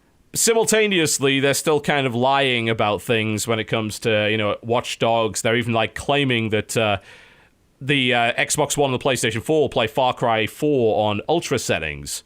Which is like, well, that means your ultra settings aren't fucking high enough then. And I will agree with that. I think it's really weird. I think because it's such a big company, we probably are talking about two divisions of people here. Yeah, right? I think you. And so, like, the people who are reaching out to us are genuinely really nice people. And so, like, Crendor and I played The Crew, which we had no desire The Crew, to play. I heard about that. And they were like, play it, you'll really like it. Everyone's liked it so far. And we're like, this sounds like a lot of hype bullshit to us. So we go to play it. It was a lot of damn fun. Yeah. I'm not even gonna lie. It was a really fun game. We also lost a guy a t-shirt. I feel so bad. So they had a competition where it was like one crew versus another crew, and whatever crew won got a t-shirt. And so Crendor and I were like, we were on a team called the LA Bears, and we were very excited. We were like, yeah, this is perfect. And so we start playing this thing. The guy in our team who we just met got first place. Crendor and I got the two last places. We lost him a shirt by 1 point. I felt so bad. And the guy was like, I guess I'll go stand in line again, and just walked off. If one of us would have got one spot higher, we would have won a t-shirt. I tried because is this trailer running at double speed? I'm sorry, I brought the Crew trailer up, and it looks like it's running at double speed. Like, what happened with that Need for Speed game. Oh, yeah. where you unlock the frame rate. Yeah, this is way too fast. It's What the like fuck? super sped up. That's like 10 times speed. Unless it's deliberately supposed to be done that way, because the trailer's called Coast to Coast. I wonder if they sped it up on purpose to get all the way through. Possibly. Probably. The music in the background is supposed to be that real chill, like that. Like it's supposed to be real, like very like chillaxed music in the background. I do have a feeling that it's supposed to be like this trailer anyway. One cool thing with that other game, with World of Speed, I think it was called, was they said they focused on like the actual balance of cars. It wasn't like, the fastest car wins. It's like you could build like tank cars and try to like slam people out of the way, and like it had. Oh, I dig that. So that was really cool. I like that. And that's one of the things like I really liked about the crew too. That's my problem is the guy who was teaching me how to play. We tried to design a tank car, and I don't think they had a tank car in the guy demo. Teaching me how to play was like from the Mafia. He was like, "You play this, you hold controller in hand, my friend." I was like, "Oh God, okay." And that's why I got screwed, is because I built a tank car and I tried to ram a dude off the road because he was in front of me. And instead, my car like flipped out, and I was so far. I was 6 lengths behind you guys the entire race. I couldn't even catch up. I was like, son of a. Jesse, check that trailer that I just linked to you. See if you get the same experience, like that it's running that speed. I assume that's deliberate, just like because they're kind of compressing this guy's journey. It's that feel. Yeah, that's the way the trailer is. But this is another one of these. Hey, it's kind of persistent in multiplayer, and also kind of not, and you're interconnected, and blah blah blah. But I've heard a lot of good things about the crew actually. So why not? It was not on my radar, and they were like, you should try it. You'll like it. It's weird. I really did, and so I might actually give it a shot. Who knows? The map they had, it was like L.A., Chicago, Detroit, New York, and Miami. Huge, that was like the United States map. So the map they had, it's really hard to describe it. It was a map of the United States, but it was every road they had in the game. But the problem is because L.A. and Miami and New York and Chicago and all those big cities had so many roads. The way, and like Las Vegas, the way the map looked was the most dysfunctional map of the United States. Like there was no Ohio. Like none of that existed. Half the states were missing. It was really funny. Wants to drive through Ohio. I've driven through Ohio. I didn't want to be there anymore. I was curious how long it takes to get from coast to coast. Apparently it takes 1 hour game time to drive from New York to LA. I would, if that was real, I would be very happy. Right? But it was fun. The Division, we didn't get to see anything of that. I'm still in time. It wasn't playable, I've been told, at E3. Like, there was, they showed a good amount of it in the Xbox conference, but it wasn't playable. They did the whole thing that Ubisoft's currently doing, which is, hey guys, this is what a real multiplayer game would be like. And they have, like, actors doing voice actors? I hate that. They did the same thing for Rainbow Six. Did you see Rainbow Six Siege? I did. I heard it was really good. Like, people I talked to said it was really good. Yeah, I have heard a lot of positive stuff about Siege. I watched the video and I was like a bit, oh, this is kind of cheesy the way that they're doing the multiplayer VO. But I dig the concept of it. It's like, all right, one side is the hostage takers, the terrorists. The other side is the thing. It's like 5-on-5. Here's a map. Havoc. Hashtag Havoc. What? What the fuck are you talking about? The bad guy in that trailer. The bad guy who they were all like, "Where's Havoc? Where's Havoc at?" That was the guy at the end who burst through, who won, I guess. And I tweeted all day about Havoc. Whenever something went wrong, it was hashtag Havoc. Okay. Yes, because Havoc was, and I was like, who is this guy? Because he's the best player ever. He's hacking the game. He's appearing in places where he shouldn't be. I was like, Havoc, man, that guy is the best. Yes. Well, yeah, I talked to like 2 or 3 other YouTube people that played it, and they're like, that's probably the most fun Rainbow Six I've played in like a long forever. time. Yeah. Yeah. I like the idea that, it seems to have the Rainbow Six, the idealism behind Rainbow Six, like as opposed to like Rainbow Six Vegas and things like that, which was barely Rainbow Six in the first place. Yeah. The idea is it's breaching and taking objectives. And they may not have the kind of crazy planning mode, but giving everybody a character within that means that everything's going to be different. They've got this idea of like dynamic breaching, so you can breach through different areas in a house or whatever. So the gameplay is going to be kind of different every time. I am really quite excited to play that, actually. That sounds like a great idea. The problem with that and The Division and all those things is because of the voice acting and because of what they're showing, I can't... Everything about it feels staged, so I don't know what to expect from the actual game. Exactly, yeah. But I think Assassin's Siege was Creed? playable, though. Like, I'm pretty sure Siege Yeah, it was was playable at playable. E3, and anyone... Yeah, we didn't get a chance to play it. Yeah. Everyone that I have spoken to that had played it dug it. They really did. And, like, they said that there was some really crazy scenarios that could happen because of all the destructibility within the houses and things like that. Yeah, like you can see the wall. Yeah, just walls apart. melting, doors coming to pieces. Like, apparently you have a limited number of breaching charges to stop you from just blowing through every wall in the fucking universe. But it seems like it's a really, really nice multiplayer objective-focused shooter. Yeah, I'm excited. I enjoyed that in the trailer, the voice of the one woman was the voice of the medic from StarCraft. That's all I know. Was it? Is I Was it the immediately same one? recognized it was like, I know this isn't real. Like, immediately when I heard that, I was like, ugh, they staged this like The Division. Damn it. Well, Yes, it was definitely her. yeah, I suppose they have to stage that kind of thing in some way, but it's just like trying to... I would just gone full cheese with it. Like, don't pretend it's real, just be as cheesy as possible. Have one guy who literally thinks he's part of a counterterrorism unit. Like, he has been conditioned within his mind. He never leaves his mother's basement, but in his mind, he's like the top CT in the universe. Have that guy. Have this guy who's a complete psychopath on the other side. Have him go to town. What I wanted to hear, actually, was a bunch of stuff from the hostage taker perspective, because it was pretty much all done from the perspective of the Rainbow guys. Havoc. Yeah. Havoc was playing by himself. He did not need to communicate. He was wall hacking and shit. That Havoc, was an my independent villain. He don't need no other helper villains. Go back, I'm telling you, go back and watch the trailer. Not only is it it's really entertaining, but the fact that they're just like, where'd Havoc go? Where's Havoc?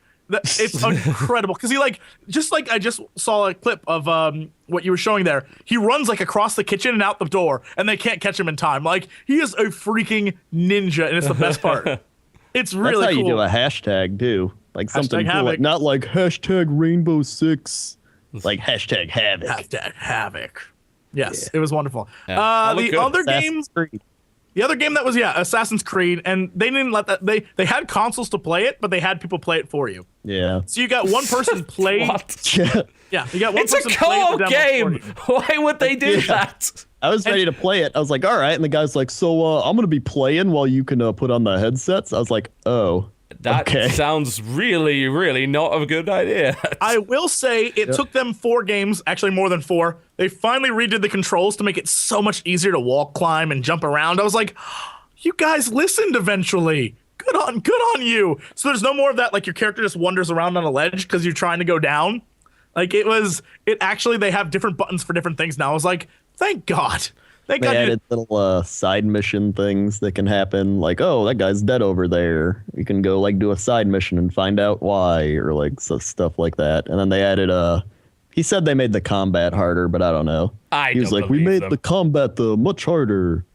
Bloody well better, because the last few games, it is impossible to die unless you do something horribly stupid. I always found the idea of like having a co-op mode in this is so pointless. It's like, dude, I could slaughter everyone with 1 player. What am I going to be able to do with 4, you know? And that's the thing we never got to see. And it angered me so. They hyped up co-op. I was so excited. And the first gameplay trailer they showed, no co-op. And then when we got to play, no co-op. And I was like, what's the point of hyping co-op if we can never see it? I don't know. I wanted it so badly. I wanted to sit there and be like, Team Crendor, move in from the back, and I will assault from the front. Like, I was very excited to go in there because they're like, you get to play the game. I was like, oh shit. And there was all these people lined up with consoles. I was like, we get to play with people. This is gonna be great. And it was just a guy shows up and is like, I'm going to run through the demo with you. I was like, oh no. We had there was, I think it was like 2 years ago or whatever at E3, where we were invited to a thing which made it was actually even out of you had to travel like a mile to get there. I think it might have been in PAX. And we were promised like a good hour of like 3 different games and stuff like that, and that they would be playable and that capturable footage would be there. We turn up at this thing, having been promised that, and there's none of that available whatsoever, and we just leave. Like, we tell them, like, you don't turn around and say in an email that this stuff's going to be playable and that we're going to get hands-on and that we're going to be able to record footage, and then just say you've got a bunch of pre-rendered stuff that you're going to show us on a projector. I'm sorry, but fuck off, you know? Ooh. Speaking of hands-on game that I loved, well, first off, before we move on to that, I did manage to talk to the devs of Assassin's Creed, and I told them what I've told you guys many times before. The thing that would make Assassin's Creed fans go crazy, we need World War II Assassin's Creed, where the intro video is the hero running up the beach on D-Day, jumping over guys, and they were like, that's not a terrible idea. I was like, you're damn right it's not, because that's fucking awesome. And they were like, you're more likely to see a World War I than that. I was like, oh, are you saying we can run through the trenches? Because that'd be just as cool. And they're like, that would look, be we're ultimately completely fucking pointless. The Civil I War was like, stuff was bad enough. It's like, I can dodge lines of riflemen. Really, can you? Okay, dodge a fucking heavy machine gun. I think the thing that they would really need to do, and this is probably what we're looking forward to, is probably, like, where's the Japanese Assassin's Creed where you're a ninja? Oh, the kind of Shogunate sort of era stuff? I do not know why they haven't made that yet. That seems like the next logical thing, which is why I didn't ask, because I feel like, yeah, you're a ninja in this one. Like, oh, okay. They could even do it Tom Cruise style. We're like, you're the last white ninja. Like, whatever. Sure, it doesn't matter. Very racist game. If they want to win over the internet, she's a female ninja. Female Japanese ninja. Done. No one can complain anymore. That's how you redeem your reputation on that one, Assassin's Creed. I want to Make it happen. I want to see Victorian England, but tie it in so that, like, your assassin character is actually Jack the Ripper. Exactly. Yes. But everything you did up to that point, really was cool. actually in service of something. Like, and they spun the history around a bit. I think that would be amazing. Yes, and so you not only do you have to watch out for the Hitler. cops. Assassinate colonial England Hitler. That doesn't make any sense. What are you doing? Anyway, speaking of World War One, oh my God, Valiant Hearts. Yeah. Played that. Looks beautiful. Plays beautifully. But it's solidly a puzzle game. I'm very excited for it. I can't wait to play it. But I imagine the internet, if you tried to play it in video form, everyone would be like, "You're so dumb. You don't know anything. This puzzle I figured out in 2 seconds." And it was a lot of fun. The story is really touching and really sad. And I was like, this is great. But the demo was like 15 minutes long. So I was like, boo. But I can't wait for that to come out. That's one of the few games I'm very, very excited for. So I really wanted to see the new Civ expansion thing. Oh, I Beyond played that. Earth. Yeah. Oh, I got to go the very first day. I got to go and see that. It's literally Civ 5, but in space. Yeah. And then there the factions. The factions. Well, the faction system's different. Like, so you can choose what you want to be. Like, you want to be like a very expansionist group, or you want to be like. I'm still watching the Valiant Hearts trailer, and it's like they're gonna kill that dog, aren't they? They're gonna kill that fucking dog, and I'm gonna hate them for it.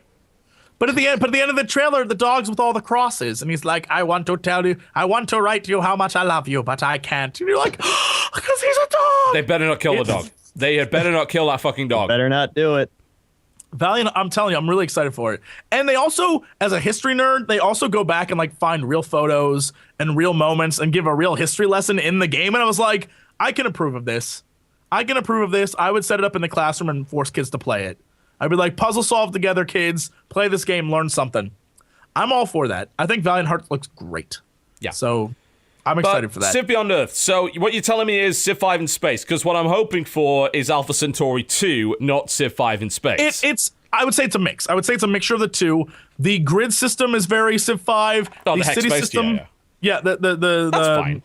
The city system, the cities look just like Civ 5 cities, but future cities. Mm-hmm. The characters, it appeared you could only have one per tile, and so Right. like, but they had like okay with that.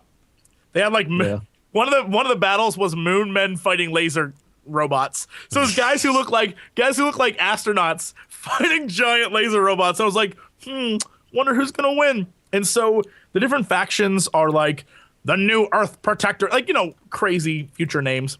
Yeah. Or like the African Coalition, things like that. And so each group has, I don't know if it's randomized or actually it's not, never mind. So in each of your abilities as you level, it's very similar to these Civ like progression tree. Yeah, the tech tree. Except the tech tree is like more spread out and grid based. So this leads to this and this and this and this, and it's more like a spider web. And so each of those things has different points, and the points are like, oh god, I wish I could remember. Like there's yellow and there's red and blue, and each one of those is a different type of like society. And so the more you have of each, the more access you can get to other things. But whatever's the highest, that's what you are. So one of them is like you're a peace-loving society where you're like, I want to be one with this new planet. And the other one's like, we must conquer everything because Earth died out and we will not let it happen again. And another society is like, you know, hey man, let's just chill here. We got this planet. Let's just stay on this planet. You know, like each of them has their own things. Yeah, so again, that sounds very Alpha Centauri-esque in the way that they have factions that are based on what happened previously on Earth. Yes. And so, but you decide where you go with that. So you have the option of being any of those, but what tech tree skills you pick unlocks more points. And as they grow, you become that. So if you do more warlike things, obviously you're going to be the guy who's like, hey, let's just take over everything because F it. Oh, that I kind of dig. Because honestly, like Civ and even Alpha Centauri and things like that, while they encouraged you to try and play the faction the way that the faction was designed because it gave you bonuses for doing that, there was very little actually stopping you, especially at the end game, from doing whatever the hell you please. Right. In this case, it's you pick a group, but the group is not predetermined. Like, although I don't know, they might have like certain bonuses, like maybe the Indian Gandhi family that passes off into space. Maybe they love peace. Right, so you have to play peaceful if you want to do really well with them. Or I don't know, but it's very cool. And then what they showed us was all the different exploration things you can do, and different abilities you have, and how you can have satellites come in and protect you, or have things summon little ground worms that will attack cities for you. So you can use technology to your advantage. So there's a lot of really cool things. I felt really weird because I must have been the only person. It was me and a bunch of reporters in this room. I must have been the only person who was really genuinely like, yes! I was so excited. I'm such a big nerd for these games. And I was like, a lot of reporters are like, oh, it's not Call of Duty. That appears to have tiles, hexes, and is turn-based. I don't give a flying fuck. You know, let me get back to the explosions for a second. Yep. I was so excited. I was like, oh, look at that. You can do, oh, that's so cool. And there's so many like little tiny things that you could do that I was really excited for. And everyone else in the room, like when it got over, I was like, yeah. And everyone in the room was like, I just get up and like file out. That reminds me of what happened when I went to see the XCOM presentation. And a lot of people were like that as well. It's like, oh, it's the last stop on our day kind of thing. It's like, fuck yeah, XCOM. Yep. No accounting for taste. That's of, all I can say. 2K, there was Evolve. Yes. Which had Did you get a giant section. No, because there was like, they had a giant section dedicated to that. There were like pro people playing, and they had like a giant monster statue. I did get to play it the first day. And cool. I will say, because that's where I got the Civ thing. So they had us go. I will say, the one fear I had about Evolve has been alleviated. When at PAX, I was like, oh man, the monster's cool, but the evolutions, you're just evolving into bigger land-based mammals, and so, or whatever you are, and the hunters can trap you in domes and shit. Now they have flying ones. They have flying ones. They answered exactly what I feared they wouldn't have, and they have it, and it's really cool. They made like a Cthulhu monster basically, and he flies around and just like destroys people. Which then I was like, all right, now let's go back to the balancing, because those and every game I saw, nearly all the time the monster decimated, unless you had 4 friends working together, because you can fly around and just like vaporize guys from above. And I was like, oh, this is really cool. So I played as the monster, and I've never enjoyed myself more. And I think what's promising about it too is like there were always people watching it, like crowds of people crowded around, like just watching it. So it shows it's going to be a very like competitive spectator-friendly. Spectator game. I mean, do you really think, because there was a tournament for it, wasn't there? There were actual pro gamers playing this, which is really odd for obvious reasons, because usually you do not have 4-on-1 in an esport of any description. Like, that's not a thing that happens. It was, I think that's part of the balance they want too, because you could always, like, the monster could be like, oh, I'm just gonna kill everyone, but then there's also like, what if one of the players on your team isn't good? Like, is it like League of Legends, where it's like, well, now we lose automatically? Also, the fact that they introduced 4 entirely new heroes you can play as the hunters. At first, I was like, oh, so these are your 4 characters. That's, all right, that's very Left 4 Dead-ish. No, I assume they're going to introduce 4 more when they introduce the third monster, which I think they're going to do soon. So I was like, this is great. I love the fact that they give you choices. Like, one of them's a robot. I want to play the robot. Like the robot trapper, I want to play him. Like, that's great. I'm so excited. At first, I was like, meh. Now I'm like, this game actually seems really fun. Yeah, so, like I want to play it now too. Yeah, that's usually how I am. That's good. If people watch this podcast, they know that at first I'm always like, gross. And then they win me over, and I'm on board. That's all I ask. All I ask is that you win me over, games. That's it. That's it. And this game has so far. I was really impressed at what they showed at E3. So good on them. Good. Yeah. Was there anything else? Oh, Dead Island 2. Oh, great gravy. First off, hang on. Massive. Was it playable? No. All right. Okay, I was going to say massive shout out to the, although Dead Island, not one of my favorite games, Dead Island, their creative team, whoever they are, make the single best trailers ever. Like, they are very good at making catchy trailers that you remember. And the first Dead Island trailer was great. This one, the music and the running through Venice Beach was fantastic. And I was like, oh man, I'm kind of excited for a game that I know I'm not going to like. And that was just reaffirmed when I went to go actually see the game. And they played, I guess like they were like, this is the 2013 version of the game, I guess they had. And it feels and looks exactly like Dead Island 1. There's a lot more you can do. There's a lot more cool things in it, but it's Dead Island. It's Dead Island. You get what you get. You're kicking and you're beating guys. That like, we want to be very visceral. In a nutshell. It was just like, it was a bit of a better Dead Island with boats. I don't think they're gonna be able to sell me on it. I love all the trailers they do. I think they're fantastic, but God, I hate the gameplay. I just hate it so much. So whatever. What are you gonna do? Yeah. There's Fable Legends, which is essentially like Evolve, I think. I told you, it's the year of asymmetrical multiplayer, and Fable Legends is another example of that. Fable Legends just looks like it's just kind of a hack and slash with some level of persistence and a bit of dungeon land thrown in there for good measure, you know? Yeah.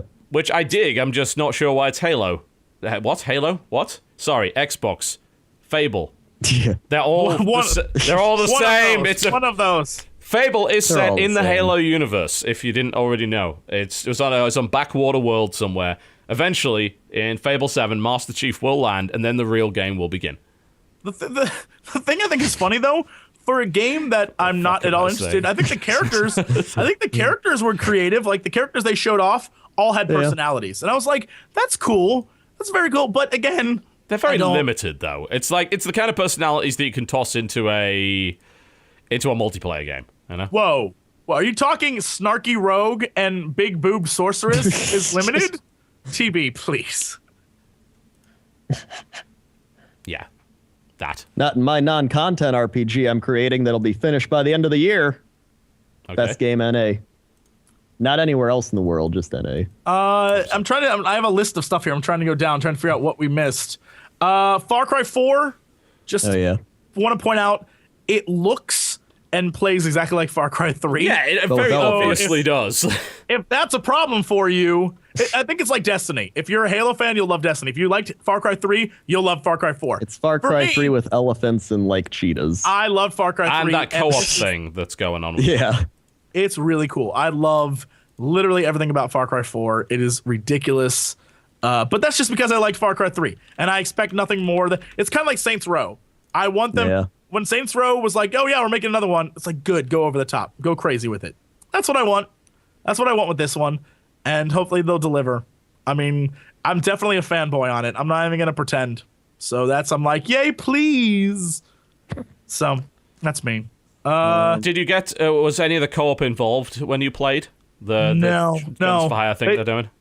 They offered you one scenario, and that was it. And you could complete it any way you wanted. Like, you could do whatever you wanted, but you had to take over a base. And that was it. So you could sneak in, you could ride elephants, you could use the tigers. And so if you watch the video that I did, I tried to do everything they said that I could do. They're like, you can do all these different things to get in there. So it's like all of them. The tiger gave no shits. Because what happened is I kept throwing food into the base to lure the tiger in, and they saw the tiger from far away, so they started shooting at the tiger, and the tiger was like, oh, hell no, and just ran away. I was like, son of a... So then they detected me, and I had to run out and jump over. Finally, I just got on an elephant and blew the base up. But, like, there's a different ways you can do stuff, and they were like, yeah, no, just play it however you want. And I was like, oh, cool. I did ask them if there was going to be sharks in the game, because it's the Himalayas, so there can't be sharks. And they literally were like, we cannot confirm or deny that. I was like, sons of bitches. The sharks anyway. It doesn't fucking matter. It's like, I hate you guys. Shark comes in on a gyrocopter. Shark is the co-op character. I played Little Big Planet, the new one with Dodger. Okay. It took us like 8 years to get through the demo level, but we did it. It's Little Big Planet. Yeah, okay. So, I mean, if you've ever played Little Big Planet, that's what it is. All right. Witcher 3. Witcher 3. Oh, yes. Witcher 3. I feel really bad for them all the time because they just want to show gameplay, but the game is massive and expansive. Yeah. And so, you know, the reporters there always have to be entertained 24/7 in a video. And so watching them play through the game, it's just like, we're going to move from this point to this point. We're going to show you this. And we're going to do this. And we're going to play this. And I just felt so bad because I was like, this looks like a lot of fun, but no one really cares. I was like, oh, guys. With that said, it looks really cool. Graphically, it's the best looking game there. It's the hands down best looking game at E3. It has some of the like the combats, just like it reminds me a little bit of Witcher 2, but more refined.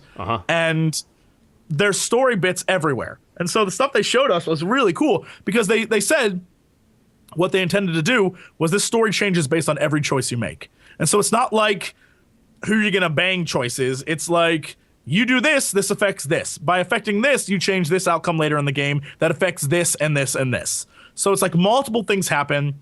There's a lot of really cool concepts in the game. And so the thing they showed us at one point was there's a crazy woman living in the woods, and you can help her. She talks to a tapestry of these 3 women, and you can help her go kill some like tree spirit. But when you get to the tree spirit's like, what are you doing? She's crazy. Why would you? And so your options there. So you can even decline helping her to begin with, or get to the tree guy and be like, no. But of course, the tree thing looks like an evil monster. And so your choice is, do I kill this evil monster for this lady in the woods, or that's torturing her, or do I listen to the evil monster and go back and deal with the lady, right? And so there's all these different things, and I was like, this is really cool. You guys have done a great job. The problem is people are just like, so where's the like CGI bits? It was really weird. Of course. I can't stand that attitude. It's like, you're not here to watch a fucking movie, you jackasses. Who are these people? Who? Like, find me someone within this industry that is doing that. And tell me it's not just a fucking GameStop employee that got a pass to E3. Tell me who it is. I will find them, and I will beat some sense into them with a strongly worded letter. Because it's bullshit that people would even focus on that, because they perpetuate the stupidity of most of these conferences. I want to see gameplay because that's what you're going to be fucking playing. I don't want to see cutscenes. I go on YouTube to watch cutscenes. I skip cutscenes. And this is what, and people, please, by all means in chat, be like, way to kiss CD Projekt's ass. You're damn right. You're damn right. Because out of all the people there were only 3, maybe 4 actual companies that brought their game to play. Like, Nintendo was like, here, play our games, right? Witcher was like, here, play, well, it wasn't play our game, but they, like, literally were like, here, we're going to have a guy do what you want. What should we do? What are our choices here? And they just had to, like, you could tell that it was a guy playing through the game because at one point they were trying to show off how to fight this werewolf, and he killed him before he could finish telling you, like, all the different things you could do to him. He's like, ooh, I've been doing this too long, right? Like it was, they were just, you know, it's the CD Projekt guys. They're just like, let's wing it. Let's have fun. And so they did. And when it came to, I'm trying to think what else there was. What else was actually playable? The crew was playable. There were very few games you could actually play. The Evil Within, very fun game. Oh God, we're going back around in circles. Oh, what was that one game that everybody freaked out about? The like planets, No Man's Sky. Oh, Man's that Sky, I didn't yeah. see that at all. No Man's Sky. Yeah, I also didn't the most see that hyped at all thing there. either. It was the most hyped game there, and no one saw it. Well, Everyone was like, it's "Have you not seen it?" playable yet. Not even close. But there wasn't even like video on the conference floor. Like no one could see it, and everyone was like, just "Dude, that's gonna shown be in the the best game." Sony conference, and that was it, really. Yeah. Like that's gonna be the best game ever, and everyone's like making jokes like it has all the other colors games lost over the years, and people are like so excited. Yeah, And I it's was got like, red and orange. It's brilliant. I was like, you guys don't even know what it is. No, it's like you just go to different planets. if you hype No Man's Sky, you are out of your fucking mind. And this comes from someone that adores Hello Games. And, you know, I will sing the praises of Joe Danger from the rooftops whenever given the opportunity to do so. But that game has a shitload of potential. It's going to be extremely hard for a small team to meet. And most of procedural generated stuff like that ends up being a fucking disaster. It ends up being dull. It ends up being way too generic. So please stop hyping No Man's Sky. What the hell is wrong with you? And funnily enough, like, you gotta hype anything. It's like, oh yeah, No Man's Sky looks amazing. Yes, and Star Citizen looks better. Like, we didn't see hide in the hair of Star Citizen, of course, at E3 because they're too busy making the bloody thing. Oh, I forgot. Speaking of hype, The Order 1886. Ah, Yeah. I forgot that was even a game. That's how little I care. So yeah, I was very excited for that game, and this is why every time I get excited, I'm let down. I need to be just as mean as I am on this podcast. I was very like, oh, I'm so excited. I'm so excited for this game. I can't wait to play it. And it's just, I don't know anymore. I don't know anymore, guys. I didn't get to play it. I just got to see more footage of it. So I'm sure some people played it, but everything I see, the more I see, the less I like it. Like, Was that the QuickTime game too? Because I was watching it and Yes. Twitch was all like, QuickTime, QuickTime, QuickTime. Like freaking out. do you like black bars? Because that game has them. It runs at 1920 by 800 for a more cinematic feel, by which we mean we have to render 25% less pixels so we can make the game look a bit fucking shinier. But it's filmic, guys. It's filmic. Yeah. I just. If, You know what else if was film- filmic? Mist. Yeah. If Night filmic Trap. equals, we're gonna make it as dark as humanly possible, and then make the characters brownish because they're like, well, the reason why they're sort of brownish is because of the high pixel densillation or whatever they said. I was like, oh my god, I don't Here's care how we're anymore. going to do it. We're going to have a light, and you're going to render only about 10% of the actual screen. Everything else is going to be black. Yeah. I would rather they make the characters look like mannequins, like the what is that, Spirits Within movie, rather than look like that. But at least they had color. Then look like we're gonna make it dark and creepy. No, dark and creepy doesn't work when everything's too dark. Like if you can't see anything, it ruins the fun of the game. I mean, I'm watching this gameplay footage right now. I just watched it walking around for a minute, and nothing fucking happened. Then a cutscene. Like, oh, there's a monster. There's a monster. He's gonna get him eventually. Quick, let's show off the mustache textures a little bit more first, though. Look at that. A man do you spent see 6 his months and face? $1 million on this mustache. Like his face it looks like it's, I don't even know. There's something wrong with just the way that. Whatever.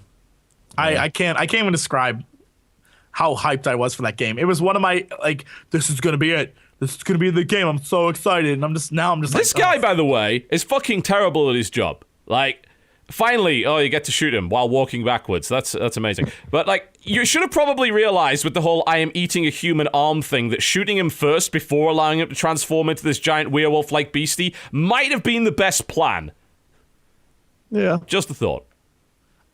yeah, you're right. He did just wait for that entire thing to go down. Yeah. And then he was shocked by the fact that it happened. He was like, oh, I probably should pull out my gun now. Yeah. Okay. Man, I thought that was going to be press triangle to cough there. That would have been good. No, it's actually press triangle to drink thing. All right. Ah, there you go. You're interacting with the game. It's a video game. You have to spam a button. Yeah, it looks like a video game the same way that fucking Beyond Two Souls was.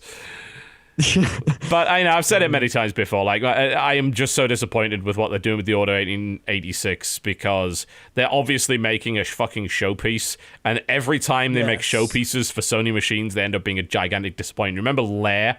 It's like, oh my god, that's going to be amazing. What a showpiece for the console. It's an absolute goddamn disaster. You know, it reminds me of the hype that was built up around, oh my god, I forgot the name of the game, Rise. Yeah. Actually, absolutely, that does, yeah. Very Rise. Probably exactly that.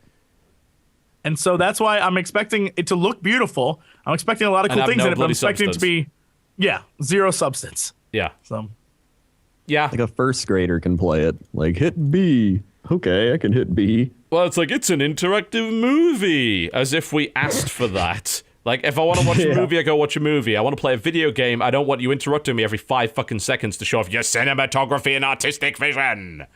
Like, your artistic vision seems a little obscured, because most of it's black, and you got bars on both sides of it. So, let's just say your artistic vision is a little narrow. I don't know what's going on with that. I guess that you guys played? We played Outlast DLC, but that's not an E3. Yeah, that's worthy of discussion. I don't even want to talk. I want people to watch that. I don't want to even talk about it because I can't even describe to you. I got to play through it because Jesse was really bad, and then I took over. I might have forgot. The basic concept of the game was you use a camera. In the first 5 minutes, I forgot that. So I was like, no, I'm done. I'm not going to take people's shit on the internet because I forgot how to play this. I'm walking away. Crendor, you can play it. Yep. That's what happened. Oh, dear. So look forward to that. I played the new WoW alpha. Yay. I mean, I'm happy because I can make videos on it and make money. That's my main happiness. And then a person everybody knows contacted me and he wants to play. I'm just saying, I'm going to play with him. That'll be fun. Everyone knows. Ooh. Oh. Yeah. And then Jesse and I will play more once stuff. I feel like they released the alpha because of WildStar.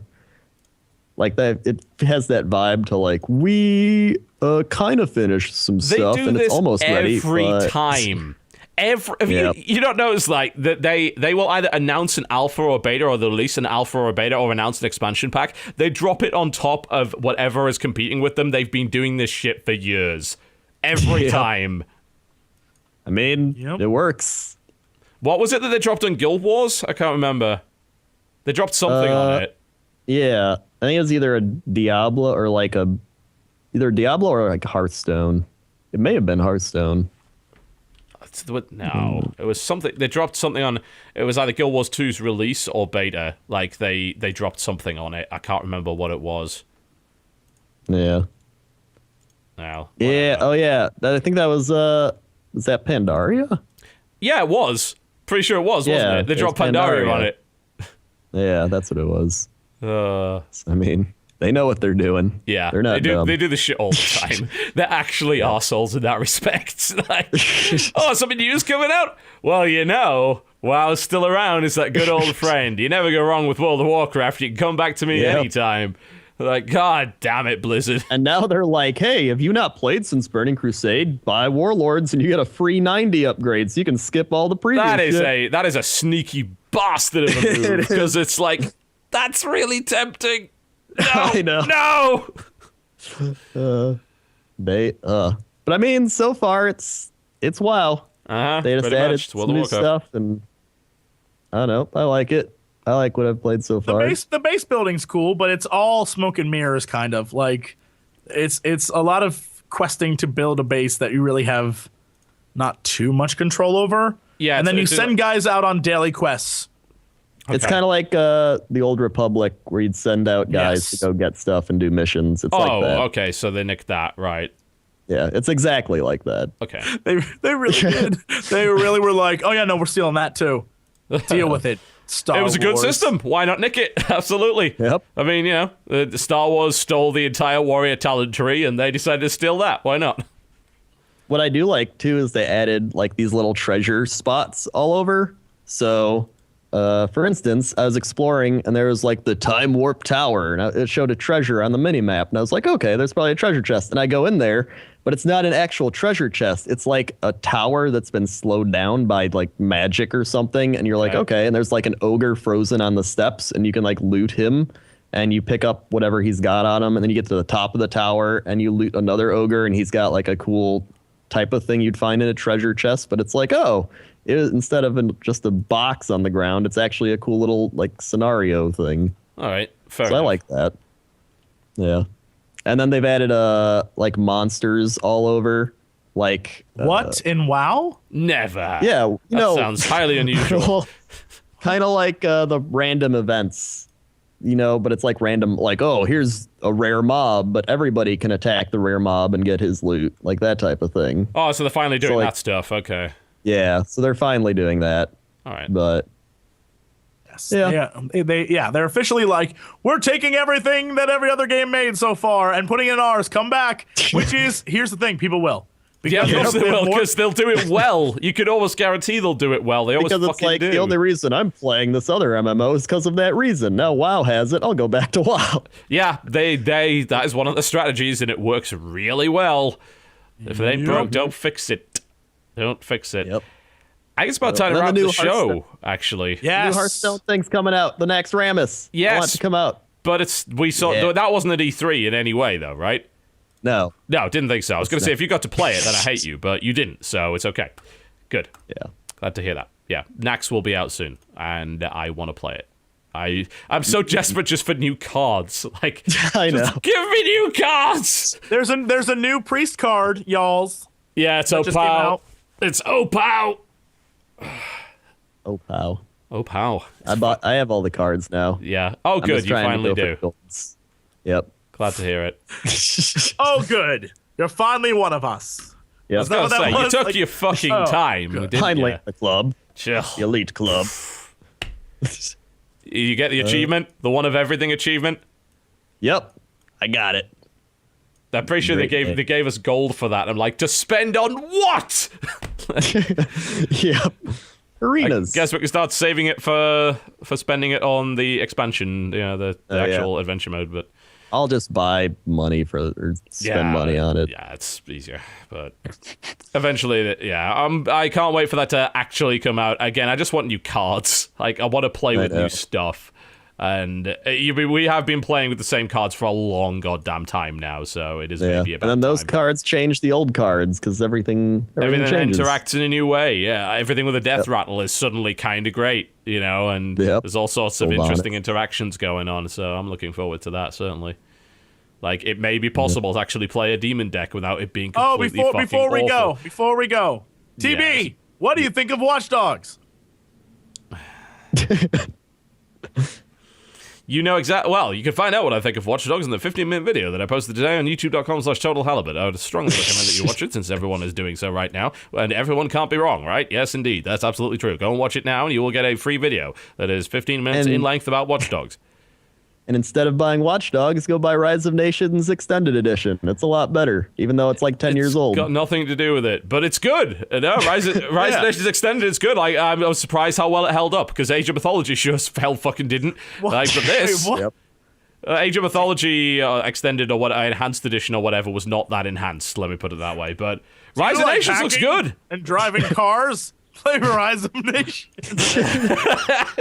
I'm just saying, it's more fun. In Watch Dogs, you can drive cars. In Rise of Nations, you can invent the car. See how much better it is? Much better. Yep. The game has dogs from the very start. There is a dog. You spawn with a unit that has a dog with it. He is watching. Hot dog. He is watching. That I can guarantee. There you go. Probably. Well, he probably will also die. Almost the same game. Yeah. Pretty much identical. Yep. Same graphics. Same unless you have hidden mod files on your computer. Both were downgraded to run on PS4. Oh god, no. I refuse to repeat myself. This is the end of the Corruptional Podcast. Forever. Forever. No, we're done for the day. Thank you very much for watching the Corruptional Podcast, folks. We do apologize. Twitch.tv/Crendor, or Twitter.com/WowCrendor, YouTube.com/WowCrendor, RodeoArcade.com/WowCrendor. Buy my shirts. Got new ones coming out. Facebook.com/Crendor. I I mean, it's really easy to get to my Twitch right now. You just go to twitch.tv/Crendor. You're already here. Just click my name. I'm gonna type a little thing in the chat. You can just go right there. I got a lot of followers. Subscribe. You get a lot of emoticons, way more than TB and a lot of people. I got all 10 because I've already hit a subscriber thing. Got really good at quality. Check them all out. People are linking in the chat. Thanks. Could someone clip that bit where he's like, buy my shirts? Because the way you say that is the funniest thing. I want to make a fucking shirt that says jackass. buy my shirts. We're leaving. Goodbye.